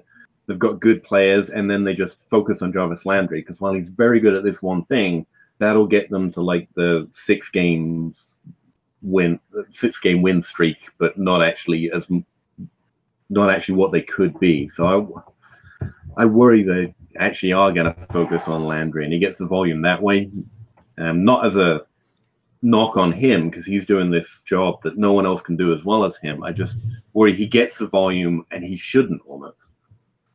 But that's the thing too to think about. Even and this is part of my issue with the Rams offense from a fantasy perspective. We can't value Cooks, Kupp, and Robert Woods all as top 24 wide receivers, right? I'm having this problem with so many different teams. Could some of the teams learn to draft wide receivers, please? Because there's like 3 teams, and I'm like, they're all top 24. Take them all. Buffalo drafted a bunch of good ones. They just let them all go, and then they had Jordan Matthews, right? And even like hobbled with half a leg. He was the leading receiver on their team. Like, nah, screw that guy. We're keeping Kelvin Benjamin. That's the guy. So we got Tyrod Taylor, who hasn't thrown for, well, maybe has thrown for 3,000 yards. I don't know how many times in Buffalo, maybe none. I don't know. And we can't say, oh, Corey Coleman's about to break out. Oh, Josh Gordon's this is the comeback, and Jarvis Landry. There's not enough targets. There's not enough volume for Coleman that to even be not a concern in that offense. I don't think. Well, that's fine. But what I'm saying is, you still have Duke Johnson, you still have David Njoku, whatever Chubb's going to get, whatever Hyde's going to get. But all I'm saying is, like, those guys, like, everybody can't be relevant, right? They're all going to eat into each other. And I guess you have to take a stand on someone. And so I just find that interesting. If we're looking at guys like DJ Moore that we may like a lot, a wide receiver one in this class that we might have. I know he's not your one, Gabe. Relax. I just find it interesting that when we try to slot these guys for what we think moving forward, it's going to be interesting how all of this gets weighed in our leagues. Because I feel like you're going to be able to, if you take a stand on a guy like you did last year, Bosch, with Todd Gurley. You said, hey, I'm going to buy in on Todd Gurley everywhere because I know the talent's great. I know the team is trash right now, but situations can change. And so we've got all these situations that look really crappy, right? But we've got these players that a lot of people like. If you throw your dart and you get right and you hit, that could be a major coup for you, whoever you land on. But also, if you miss, you could be paying for that dearly in your dynasty leagues. But I think the part of Jarvis Landry, Brandon Cooks, I think you are getting them at a discount right now. And I think that does – I don't think you're paying the price that you would have paid last year for either of those guys. So I like kind of buying those guys at the cheap. I mean, if you're talking DJ Moore, Jarvis Landry, you're praying that DJ Moore turns into Jarvis Landry, aren't you? You're praying that he turns into the scoring Jarvis Well, Landry right. used I'm to not have. saying it's not But the I don't same think players. Jarvis Landry currently will have that scoring anymore. So I don't think you're getting. I mean, if DJ Moore takes, let's say, Yeah, what do you but go, the 107 or 8 in this mock that we did 108. tonight? 108. 108. I don't think you have to pay that to get Jarvis Landry, right? You don't have to pay a 108 to get Jarvis? You say that, but you can't. You can't. I don't think you're getting Jarvis Landry for No, less but than 108. There's no way. Really? No No way. way. Wow. because the people that have him, Yeah, exactly. Yeah. you can't. You I can't think They they're love paying- what I they've think they're gotten paying from him, but 105, how could they 106. like? Easy. I don't know how you can expect to get that same production from him. I just don't see it. Yeah, but it's I like the don't- AJ Green thing. The guy who has him has been counting those points every week, and he's like, nah. Yeah, but nothing changed with AJ Green's situation. That's the thing. Like Jarvis Landry's situation has drastically changed. Yeah. I don't think for the better. I don't think it has. But that's value that they lost on that player having done nothing. I don't think people are going to sell low on a player that has been great for them when there's a chance he could still be good. I don't think they're going to give that value away, is what I'm saying. I don't That's think. true. Yeah, people know. do think incorrectly all the time. So Speaking of which, going back to I wish I'd been listening close to you last year because talking about you went in on Gurley. In one league, I effectively traded Gurley so that I could have the privilege of drafting Corey Davis. oh wow. I traded for the 1.1 with Todd Gurley included in there. So, yeah. I know you You guys can were debating. laugh. That was meant to be lighthearted. Get to laugh at the end. Come on, We're that all was the just- stupidest thing you've ever heard of. We're all I having a still love moment Corey of Davis. silence It's really for you. I sad. still love Like, Corey Davis. okay. What is Peter's what is Peter's Wu-Tang clan name again? The Nothing good. visual ambassador. With the Z. Pretty blind there, pal. Pretty blind there. He did not see it coming.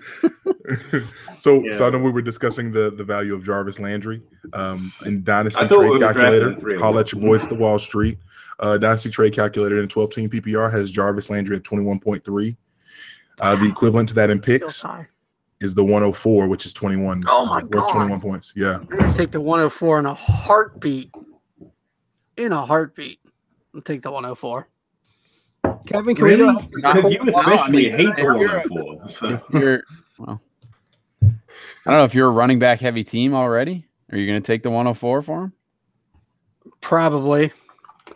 I don't mind piling up on a position and trading it then when it's a position of not need for me when I have extra and trading it to a position needy team later. I don't mind doing that.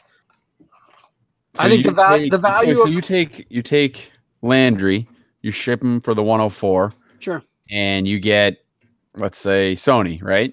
Mhm. At 104, and then you're going to ship Sony because you have a lot of running backs for who? For what wide receiver? I'm not sure, You but see I what I think mean? Yeah. in season, I think Sony's value will be much higher than Jarvis Landry's value in season. Can you get Devontae Adams for Sony Michelle? God, no, not No, a chance. okay. I was just No way. Devontae Adams is way more than the 104. He's worth probably 102 and 105 or something. Yeah, like I agree there. He's not worth the 101 because nobody's worth the 101. But Devontae Adams, you start at the 102 and add to it, I would think. What I guess my point. I've about given up on Parker. I guess my point is you're creating a deficiency at wide receiver, expecting to flip it to what I would imagine you'd want to do is fix a hole at wide receiver. But I don't know you're getting much better than Landry for Sony. Because I'm out on Landry. I don't think Landry is what fixes that. I think I already have a hole. If I was relying on Jarvis Landry to be the Jarvis Landry that he's been in Miami, I think I already have a hole in my lineup because of that. I don't think he's going to put up the same amount of points in Cleveland. I understand that people that have been counting those points don't want to admit that, but I don't know how you can look at the situation and think he's going to be just as productive in this offense that's now littered with weapons when he's only been competing with Devontae Parker and the like for points down in Miami. Like that's a huge difference. So to me, that gap is already in your lineup. Holding on to Landry is going to solidify that deficiency in your lineup. Getting rid of him now gives you a chance to get a guy that, yeah, maybe you can flip him for a better wide receiver later. I don't think you're going to get a 1-to-1 trade on Landry, in season after people have seen what I think the Cleveland offense will be. I don't think Landry is going to be a huge part of it. So I would get out. For me, I'd get out now, but I'm not a Landry owner that's been addicted to the points that he gives already. So I can see how that would be tough. Who do you think is going to be the focus of that offense? Yeah, God, I don't know. I mean, with this year with Hugh Jackson, I don't know, but it's so uncertain that I don't want to put my eggs in the Landry basket any more than Josh Gordon or Njoku. I mean, don't you think Landry's a perfect Baker Mayfield? Mayfield though, yeah, Baker Mayfield. Jared Goff conundrum from last year. Like, who do you buy from the Rams? I mean, besides Gurley, which receiver do you buy from the Rams? But they had Watkins and Kupp and Woods, and no one really knew who to choose. And I think that this is an upgrade, really, from the Rams receiving core to the Browns receiving core, arguably. But Mayfield, why not? I think Mayfield's going to want a security blanket in that offense, and I could easily see that Landry becomes that blanket for him. Yeah. Just trade it all for Marvin Jones and live a happier life. There you go. That's actually the player I was going to say we should start with DJ Moore. I thought that would be a better start. Where at Jake? Marvin Jones. I think that's a closer range of outcomes, I think, for DJ Moore. Okay. Where does he come in, J Mike, if you still have that up? I'm looking at the rankings, so I can switch to ADP here in a second if you guys like. But DJ Moore's currently wide receiver 24. Cortland Sutton's 29, and Marvin Jones is 30. Yeah, but you see there, Mike, you've got Marvin Jones being undervalued based on his production. So it's a different valuation for me. I just cling to Marvin Jones for that. I'll switch to ADP. I was doing this. But Galladay. But yeah. Hey, don't. Yeah, I know this is one of those wide receiving cores. I'm like, I want all of them. They're all going to succeed. But I've been doing this. Someone posted or tweeted or mentioned on the podcast the other day. I think that's what it was. The Dynasty Trade Calculator had their 100th episode, and someone came on and mentioned that there's a bump based on almost hype. Like if a wide receiver's hyped and then he does something, he gets an extra bump no matter when it is. So if Corey Davis has an 800-yard season next year, he would get more of a value bump than if Devin Funchess did it, because everyone likes Corey Davis or liked him in the past.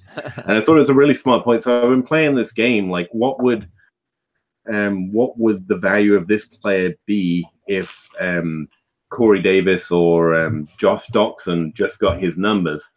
And it's actually pretty eye-opening. It's like, if Josh Doxson or Corey Davis had done what Marvin Jones had done the last 3 years, like, you could not trade for him. You would not get him off me. And like, Marvin Jones has not caught less than 103 targets in the last 3 years. He had his highest target share in any offense last year, whereas Golden Tate's actually decreased the last 3 years. So you've got this guy who's actually ascending, has done this phenomenal production, and he's wide receiver 30 right now? Did you say? It's a different kind of valuation. You've got a player undervalued there. I don't know we can compare that to a player who's being rightfully valued. But, to your point, Peter, when I look at ADP from April, Marvin Jones is wide receiver 26, DJ Moore wide receiver 27, Golden Tate wide receiver 28. There you go. Yeah.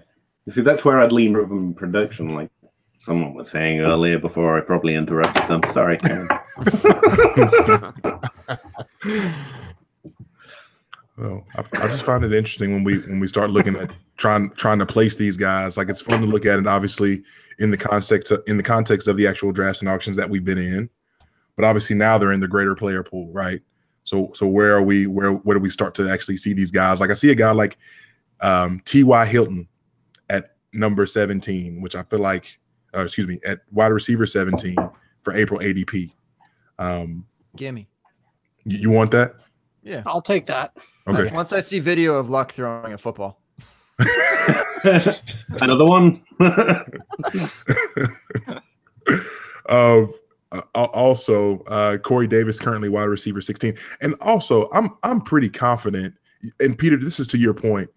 After the game last year against the Patriots in the playoffs, everybody and their mom was tweeting about when Corey Davis scored that touchdown. Right. Yeah. And I'm very confident that he got a value bump from that one garbage time touchdown. Like he had That's to. true. Yeah, exactly. Yeah. Had to.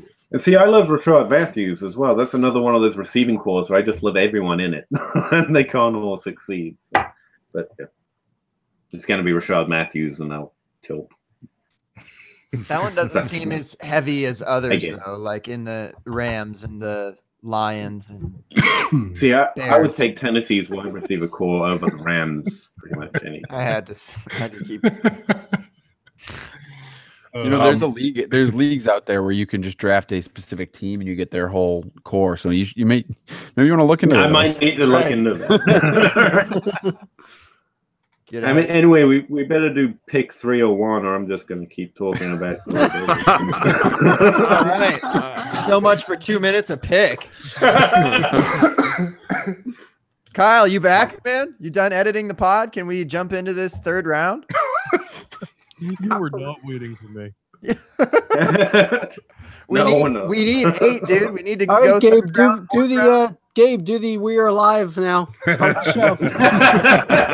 What time does this actually go to? Like, I like hanging out with you all, but It just goes until enough people leave. Kevin, you can't leave. It might never- You don't want to know how long these things go. Kev, you're gonna have a new nickname by the end of this, man. another one. I already changed my Twitter I handle know. I for saw you. this. Did you really change it? Nice. Yeah, I am now the unlucky leader on Twitter. So Came through. Wu-Tang Clan ain't nothing. Let's do it. Let's rapid fire. Go for it. Can we figure out 26 Zach. guys to pick? I think it's Zach, Zach. the 301. Goddard. Dallas All right. Goddard. I'll take Deshaun Hamilton at 302. That's a good pick. I've heard of that. Thank guy. you. I agree. I've heard of that guy. That guy. Can I take Saquon here? Go for it. Why not? Was this with Pigs 3 with multiple copies? Is that what's going on? Yeah, I think it's Baquan. Naheem Hines didn't go, right? Oh, He did No, not. he did not. Yeah, don't you dare. All right. wow. You just wubba lubba chubbed Peter. You did. Kyle, that who you're going with? Yeah. All right. Yeah, that's my pick. Are you sure? I think so. Oh, okay. Where's he Who's rank next? on the Where's he rank on the dummy cheat sheet, Kyle? That is an excellent question. Let me switch over to that screen here. Hey, Oh, jeez, where is he? Behind John A Kelly, I know that full- much. you snuck Circle. right in. Oh, there he is. He's like 12. Yeah, that's pretty good. Number 12. All right. That's like right behind the what? 11th running back? Right behind John Kelly and Josh Adams. Funny. All right, Peter. No. What was the 301 pick? Hines. We got I took Goddard, Goddard. Deshaun Hamilton, and Neem Hines. Liam. Yeah. Liam Neeson Hines. That's right. I take Justin Watson, by the way, just to watch the world burn. Watson. Just to watch the world burn. Yeah. Seriously, that's where I take Justin Watson. It's between him and another guy, but I'll take Justin Watson. What is this, 304? I don't No, know. 305. 305. 305. Give me quarterback, Sam Darnold. Oh yeah, That's a good pick there. that seems fair. Jake. I'm up. I'm going to go AARP here. I'm going to take Hayden Hurst. Nice. Shouts to Brandon Whedon, Gabe. also from the AARP squad. We gonna do a old tight end run here? No. Callaway already went. Bosh, Straight from- no. I think you're right. I think we don't want to do this anymore. All right. I think you underestimated the hate for this third round. Not if you're going to make it all tight ends. Yeah, then. This is really bad. Our agent just said it's really bad, Gabe. There's still a guy that I'm shocked he hasn't been taken yet, unless I overlooked it. No, I know who you're looking at. Who? No, I'll just take Yeah, him. I'll just take him. Gabe, you of all people should probably be aware of this guy. You should know this, Gabe. You should know this guy. He fast. He's fast. He plays for your team. Yeah. But I didn't like the pick, and I'm not even a huge fan, so I'm not even going to do it. I'm going to do Mark Andrews just in spite. All right, tight end. Yeah, tight end run. It's the tight end run. Wait, which tight end am I left with? Is there a good one? I got Ian Thomas. I think Ian Thomas is out there still. Yeah. Can I take Izzo? Fumagalli could be yours. Hey, Hey. Price is right. I got Fumagalli for $1 in some leagues. Seriously, can I take Izzo? He's Larry Izzo's kid, right? Yeah, there you go. Good. I mean, Shark is the guy that didn't get taken, right? Correct. Yeah, that's correct. He's a kind of a no-brainer pick at this point. Yeah. As sad as that is. I mean, Speaking of no-brainer, back on to Zach. DJ Chark at 308, man. We're not really going to do another round here, right? No, let's just finish this one up. Yeah, finish round 3. I'm gonna go Ito Smith. Ooh, I like that one. I do with too. Tevin Coleman's impending, or is it pending? Impending free agency? You got it. Impending free agency. I think I'll go. Why not? Kiki Kuti here. He's still available, right? Yes. Yep. I think he'll be available around later too. He might be. I mean, all these guys are in the same tier, so Yeah. I don't feel good about this anymore. Well, only two Whose picks. idea? Only 2 picks left. Do it, Kyle. Do it. Mr. Stark, John Kelly. Mr. Shark, I don't feel so I'm taking good. Messenger. What pick are we at? 311. 311. Wait, was Jalen Samuels still available? Still available. I'm gonna Kiki Kuti was my guy. I'll take John Kelly at 311. Oh, Yeah, that a boy. I think he turned his volume down when he said Stick that. to those Just guns. you might as well, man. the eternal flame burns on. You know what? We took him about this spot in a draft, and we got a bunch of crap for it. Yeah, we got a lot of flack for not taking Wow. DJ Chark. Yeah, screw Shark. He sucks. Watch your mouth. Hey, 4 years from now, you might have something. Hang on. Hear me out. What happens if Gurley gets hurt? I mean, nobody wants this. Oh, you don't want to be that guy. You don't want to root for injuries. Come on. No. no, he's just preparing for worst case scenarios. I'm not hoping he gets hurt at all. Not even close to that. But he gets a lot of volume, so I mean the possibility is there. It's there for any of He them. does have some injury history too. I mean, He's not Iron Man. If he I'm with you. I mean, there's a possibility of an injury, but becomes better than anything else in this range. so but what's the best case scenario there, right? Let's say Gurley does get injured this year. So you get John Kelly for a year and then he's right back on the bench. Yeah, right? but if he showcases, he could end Either- up somewhere else. No. Yeah, in 3 years. No. If the Rams have the chance to get value out of him, I would think that they would probably do that. Don't you think? What are they going to get? A 3rd round pick, 4th round so pick? what? They would love to do that. They only spend a 6th on him. I don't know. What if he proves to be an exceptional pass catcher in that offense? You guys are thinking way too long term. This is if Gurley gets hurt, if you're in contention, you use him for that run and you won. If Same reason you take Bo Scarborough. Chase Edmonds. Yeah, or Chase. Yeah, exactly. All these guys really like. Oh, I mean, at this point, who cares? Obviously, I'm just. I mean, I if think you're shooting for ceiling, if you're why not not think take the Kelly? here, then you trade him for anything more than a late 3rd round pick, and you've won for that.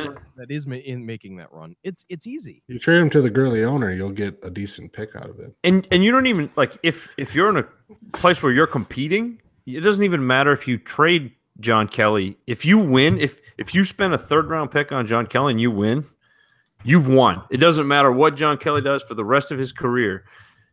You know, they could put him on a space shuttle, you know, ship him to Mars, and you still won because you won your championship. Flags fly forever. That's it. I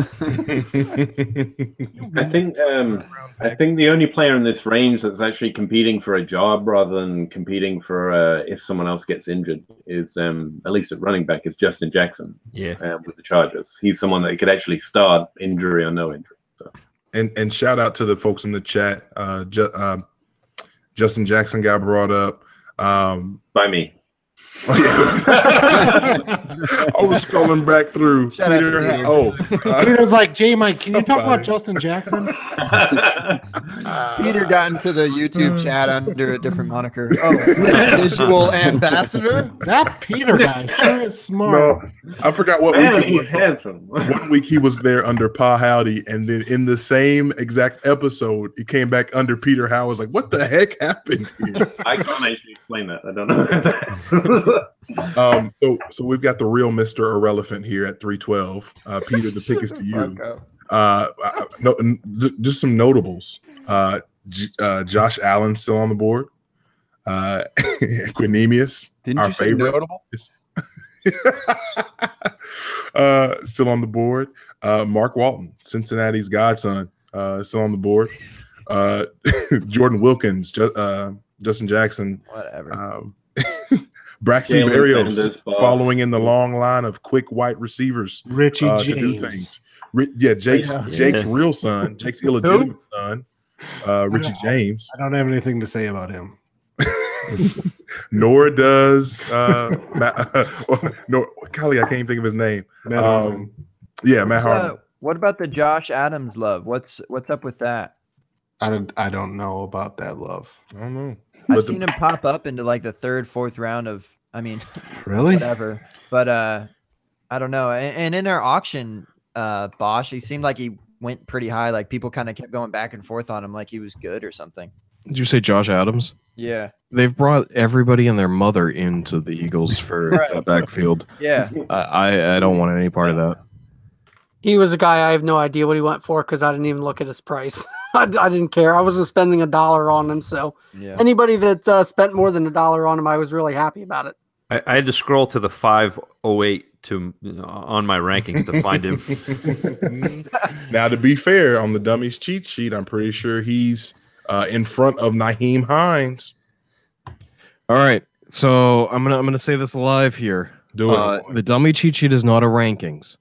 Very, very, very, very, very important. It's not a ranking. No, it's the gospel, Kyle. No. You can't have it both ways. You can't have it both. I'm just kidding. You have to remember that the cheat sheet doesn't have any personality to it. It doesn't have any thought process behind it. It's just a number crunch. And so it's great to take that out of it for a piece of the puzzle. But at the same time, you have to apply things like Callaway, I think, is high on there, but you got to remember that he has some off-field issues, right? We don't take that in consideration. Injury concerns aren't taken in consideration on there. You have to add that factor to it. But what I love about it is it gives you a baseline. Now, in the case of Josh Adams, it doesn't know that it knows that the top end talent in front of him is not Todd Gurley. But it doesn't know that there's 100 other running backs there. I think that's true with most models or like most of the things I do. I get that all the time. People say, so you have this guy too high. I'm like, well, it's not a rankings. And they're like, well, what is it then? What is it?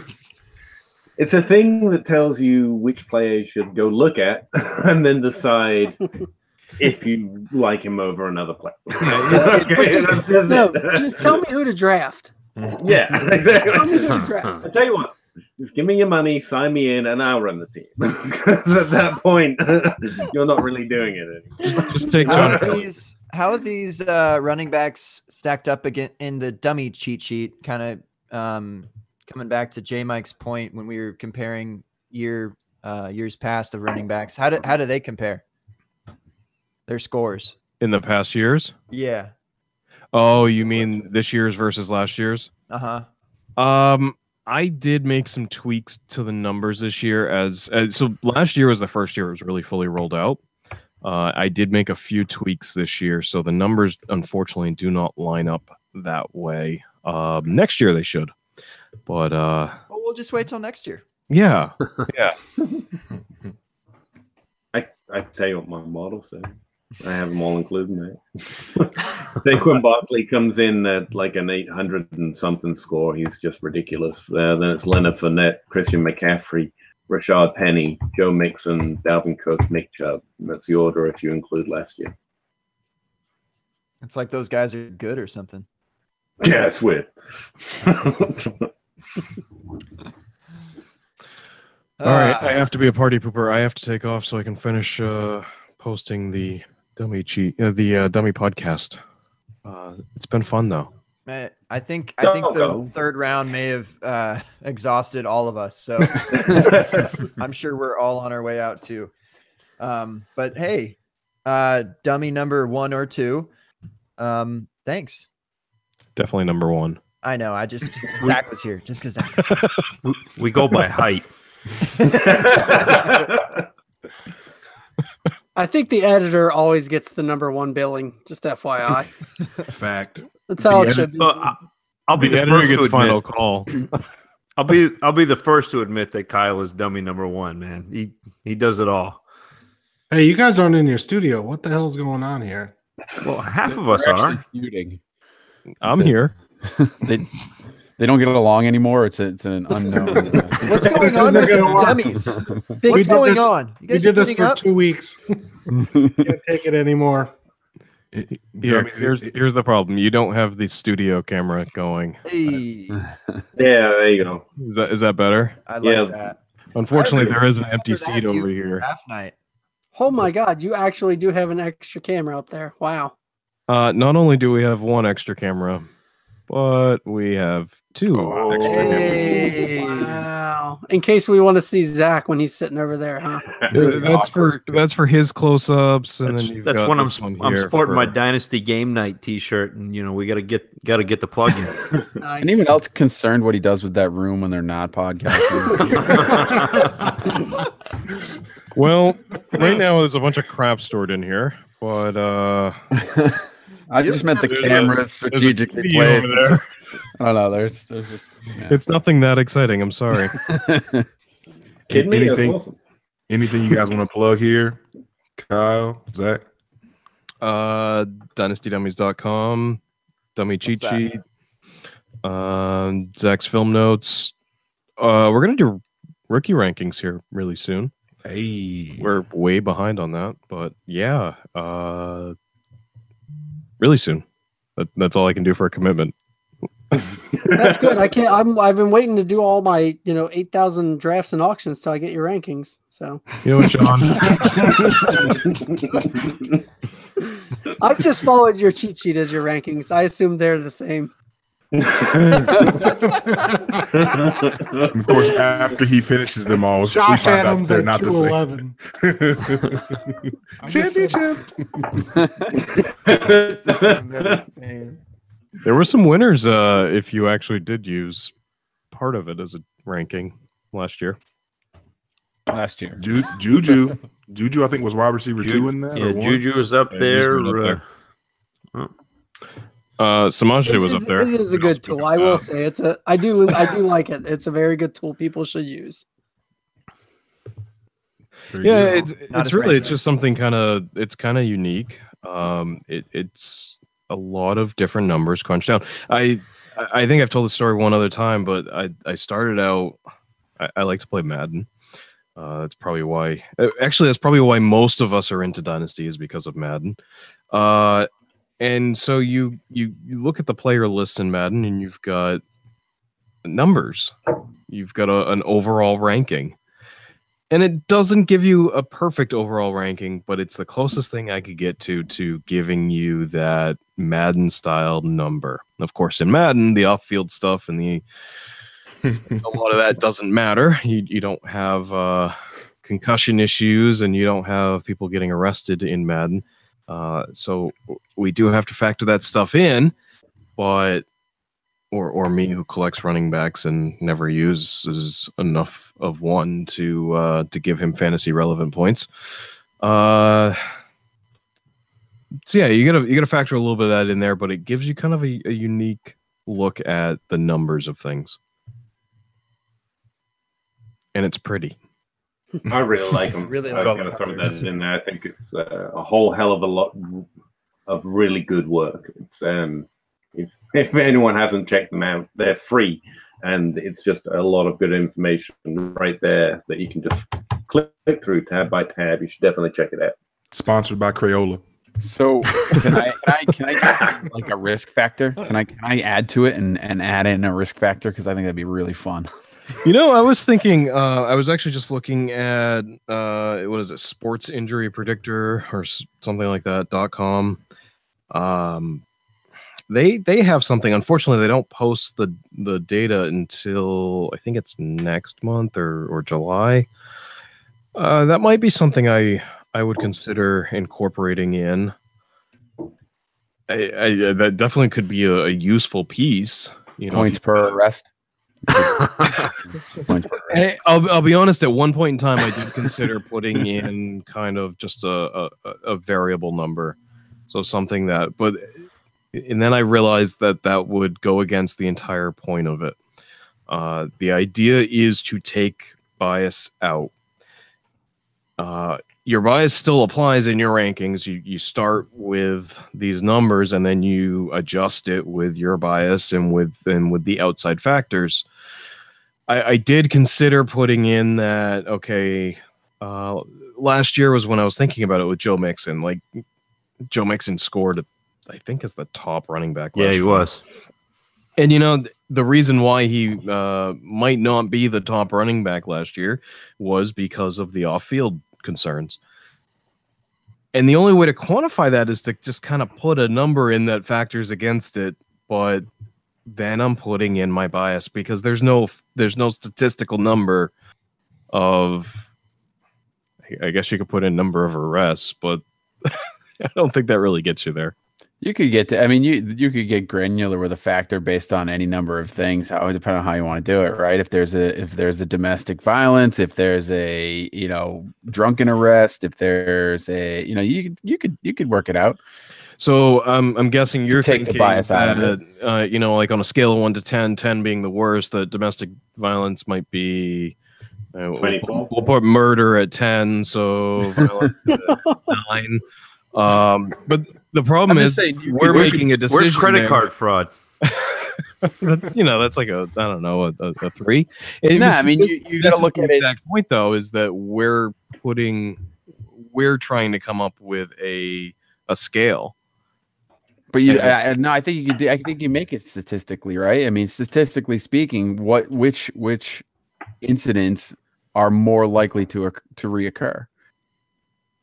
I mean, there's probably statistical data that would support that. Recidivism.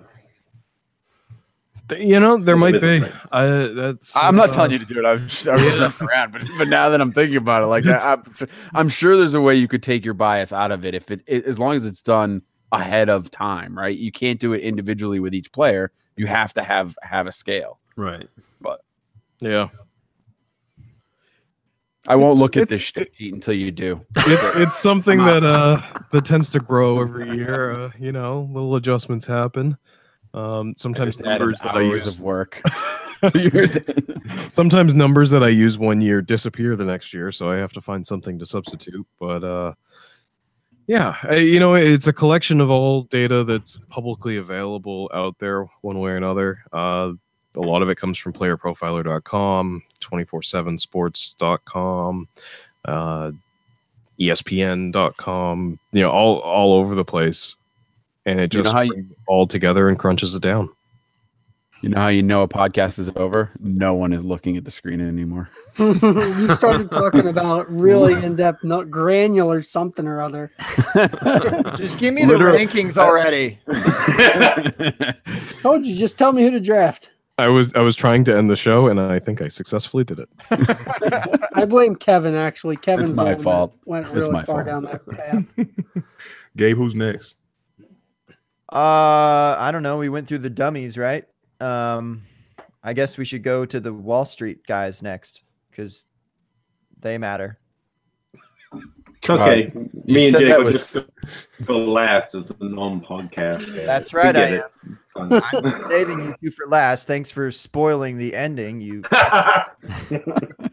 No one saw That's that what- coming. That's what I'm here for. Man. I could listen to a Jake and Peter podcast pretty easily, I think. Fact. Fact. It'd just be 2 years of us arguing over Rashad Penny. No. He's good. 5 days a week too. he just didn't come out at me when I watched the tape. Well, he should have. that would be me. All right. Well, I'll say you Some can, words, John. you can Bosch. follow and me Jeff. and Kevin. Kevin is no longer toilet on Twitter. He is at Wally Central. I'm at Empire FFL, and our podcast there is at Dynasty Wall Street with just ST for the street. I do also do Dynasty Game Night, which just got picked up by DLF, so that's cool. What? Bigger thing that I'll promote right now is the Eliminators that I'm running, which those are fun. If you want to play in just a pretty fun format, best ball, $10, you get a draft against celebrities. And I hope that my inflection implies the air quotes that I am making as I say it. But raises a whole bunch of money for Fantasy Cares and Toys for Tots Drive that Scott runs. So go sign up for the Eliminators at fantasycares.net. Join a bunch of them. Play and have fun. And the dummies are on there. The dummies are a celebrity. So is Jake. We were the air quotes. I signed up for that one today. Actually. I saw Kevin, John look uh, me right in the eyes when he said that. I looked nowhere because I'm on there as well. So undeserved, but I guess since I'm running it, I'll put my own name on it now. Did you say you were gonna do a couple like auctions as well? I did not say I'm going to do a couple auctions. I'm doing one. The auctions are a lot more work. So that one's going to be $20, and that is the one that I'm heading up because obviously I like auctions way more than drafts. So if I'm going to do that work, I'm going to be the one that gets to have the fun in it. It's just a lot more because you have to run it on one thing, and then you have to create a whole other league and transfer a whole bunch of information over and stuff. And Yep. it's just more work. I wish they could all be auctions. Is it a rollover auction? No, no. It's a one-time best ball. Spend every dollar that you got because it's not going anywhere else. Note you should spend all your money in rollover auctions too, Gabe. I'm Spend it all. creeping. Got a couple $100. Spend all your money. Don't keep money. Money And just gets wasted. And I did exactly what we did tonight. We got three guys in like the top 24 because the rest was trash. Y'all were spending like $25 on Bo Scarborough and I wasn't. Josh Adams. It's like, what y'all doing? You won't see any of those players on my bankroll rosters. I'm not wasting $1. Go get in an eliminator. Yes. They're fun. I did so much fun last year. I somehow survived with Wentz and Rodgers for a while. Rodgers was out, and then Wentz died eventually too. So much fun. Love that element of that. So, Kev, did you say anything, or are you even? Nah, John spoke for me. Definitely Dynasty Wall Street, and then I guess I should plug Falafel as well if you're into more of a redraft or just nonsense type of podcast with Sal Lito and Steve Marcus. It's again FLA FFL. Check it out. We're all over the place. We've been waiting to have the Falafel crossover as well. I'm happy that we got 1/3 of it. Are we gonna have Steve though? Because no one. And Sal. And Kevin. No, Have you really been is the waiting? majority. That's fine. 2 out of 3. Gabe, I'm All right, not sure good. anybody's actually been waiting for that. No, they've been waiting. No one else has. Just like Sal said on the Shotcast, like nobody really listens or watches the open bar anyway. So I guess it will be you guys slumming it with us. So it's whatever. And Sal keeps saying he's the nice one. I don't get it. He's such a turd. I love him, but he's such a turd. I really like You him. hear that, Sal? He's a turd. Louder, J Mike. Let him know. And I'm not defending him at all. So go get after it, man. Indefensible. All right. So J Mike and I will say our parting words, and then we'll leave Peter and Jake to close us out. All right. Peter, say something. No, I'm going last. Besides You just Rashad promised. You just promised I could go Okay, last. fine. Yeah, I don't know. Say something. I have no control over my classroom. Yeah, I write for DLF. I'm player profile. I'm working on the Roto Underworld draft kit right now. I'm doing the projections for it. So please go buy that because it's a lot of work and someone better buy it. And I'm just here to listen to you guys so I don't mess up my drafts too bad, to be honest with you. So that's what I'll leave you on with. Says the smartest guy in the room. Yeah, for real. Yeah. Sheesh. Except for the penny take, right, Jake? Yeah, right. We all make mistakes. That's okay. Jake, speaking of mistakes, do you have anything to? First of all, I regret coming on this episode. That makes 8 of us. Executive producer of the Open Bar, Jake, NFL Draft Talker. Yes. Every time, Jake. Come on, Yes. pump that out there. I'm also a writer for DLF. Occasionally I'll put out some work there. One I'm sure half you of the guys- Avi Mega Powers. Yes, that's kind of our big news is Clint and I, DHH Pastor, are teaming up. We did this last year, but it wasn't really official.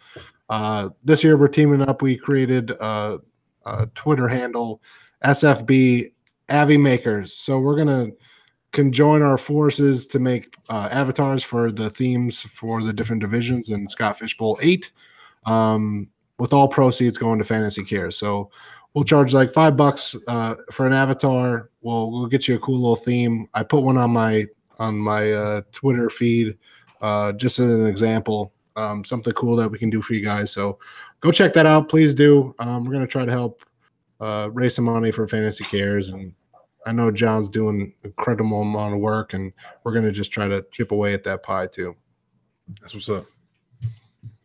So does that officially mean that I'm the only one part of not some sort of super fantasy team? Is that what I'm learning? Jake's now partnered up with someone, so it's just me. Just me. Right. You're only doing the entire projections for draft. Just left That's walked nothing. right out on me. And then you have your own wide receiver models. That's you do nothing, Peter. I feel abandoned, Jake. It That's what I ended feel. just as soon as it got started. Peter's the only one doing your crazy real work. Extra seat in studio, Pete. It's just 45 minutes north of Kennebunkport. I like seats. Here, I think I wrote an article like 2 months ago somewhere. There you go.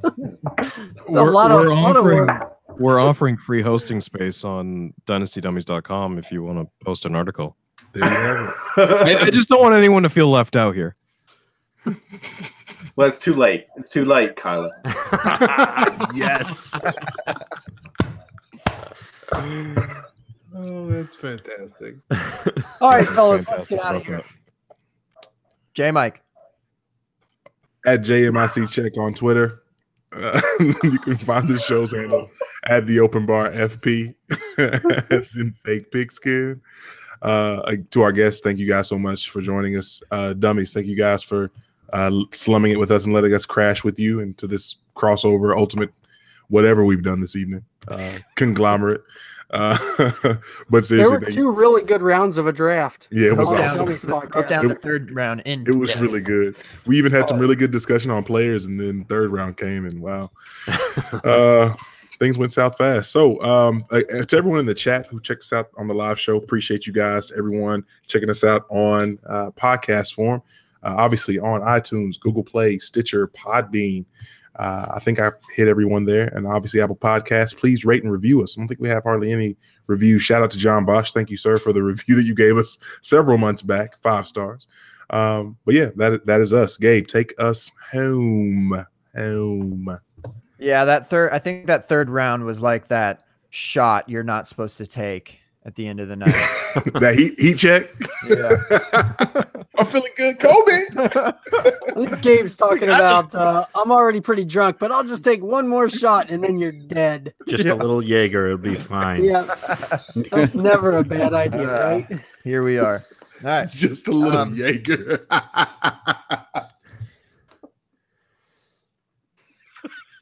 Hey, Mike. Little J Mike Jagger. Oh man, that's funny. Well, I'm glad you did it. I mean, they're about to wheel me back behind my laptop, and I wouldn't see anyone else for about another 2 weeks. So I'm glad you did. I like the third round personally. I won't get any more human interaction for about 2 weeks. So this is nice. Apart from my kids and my wife, if you can't. Yeah, they don't talk football. They don't count, right? Right. Very true. Shout out to my wife for helping us get the draft order decided tonight.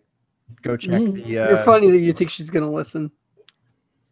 You know, The funny thing is, it's really the highlight of the show. It's pretty much when everyone took downhill from there. I think it was the highlight of y'all's show. Let's be honest here. All right, so we're part of Fake Pigskin. We are of that family. They put us out, and we appreciate that. We definitely appreciate that they let us have a 2.5 hour podcast put on their website or whatever platform we're on. That's absolutely insane. Thank y'all again for joining. This was great. This mock was so much fun. Mocks aren't typically my cup of tea, but this was phenom. So much appreciated, fellas. Thrive Fantasy. We still throw our link up there here of all things in the description. Prop bets, DFS. Gambling is legal across the nation if states decide it's legal. So there's still another step for that. But you might be able to play Thrive in your state coming soon. I'm FF Man Bun. I got it right this time. I don't like saying that out loud. Nor should you. Is it better than toilet? I'm seriously wondering if people It's start in the same tier, Kevin. It's a big No, tier. yeah. I'm wondering if when people are starting to look me up to tag me and whatever, that they start with the man bun, that's how they search for me. I hope that's it. J Mike, we have a show next week, I think, if we want to. I don't know. This was not through our executive producer, Jake, but I tried to get a fifth from him and he just wouldn't bite. So I don't know. Jake just I don't know. He just does what he wants. And then we're just expected to want what he wants. Kidding. But we'll be here next week, maybe. I don't know. If not, we'll be here the next week. And if not, we'll be here sometime. So anyways, thanks for joining us this week. This was wonderful. Please put your drinks up, fellas. This is a massive cheers here. All right. Little one of these to the old camera. Kyle, if you could put that to all 3 cameras, that'd be great. We'll wait. Still awkward. And we will see y'all next week or not. Deuces.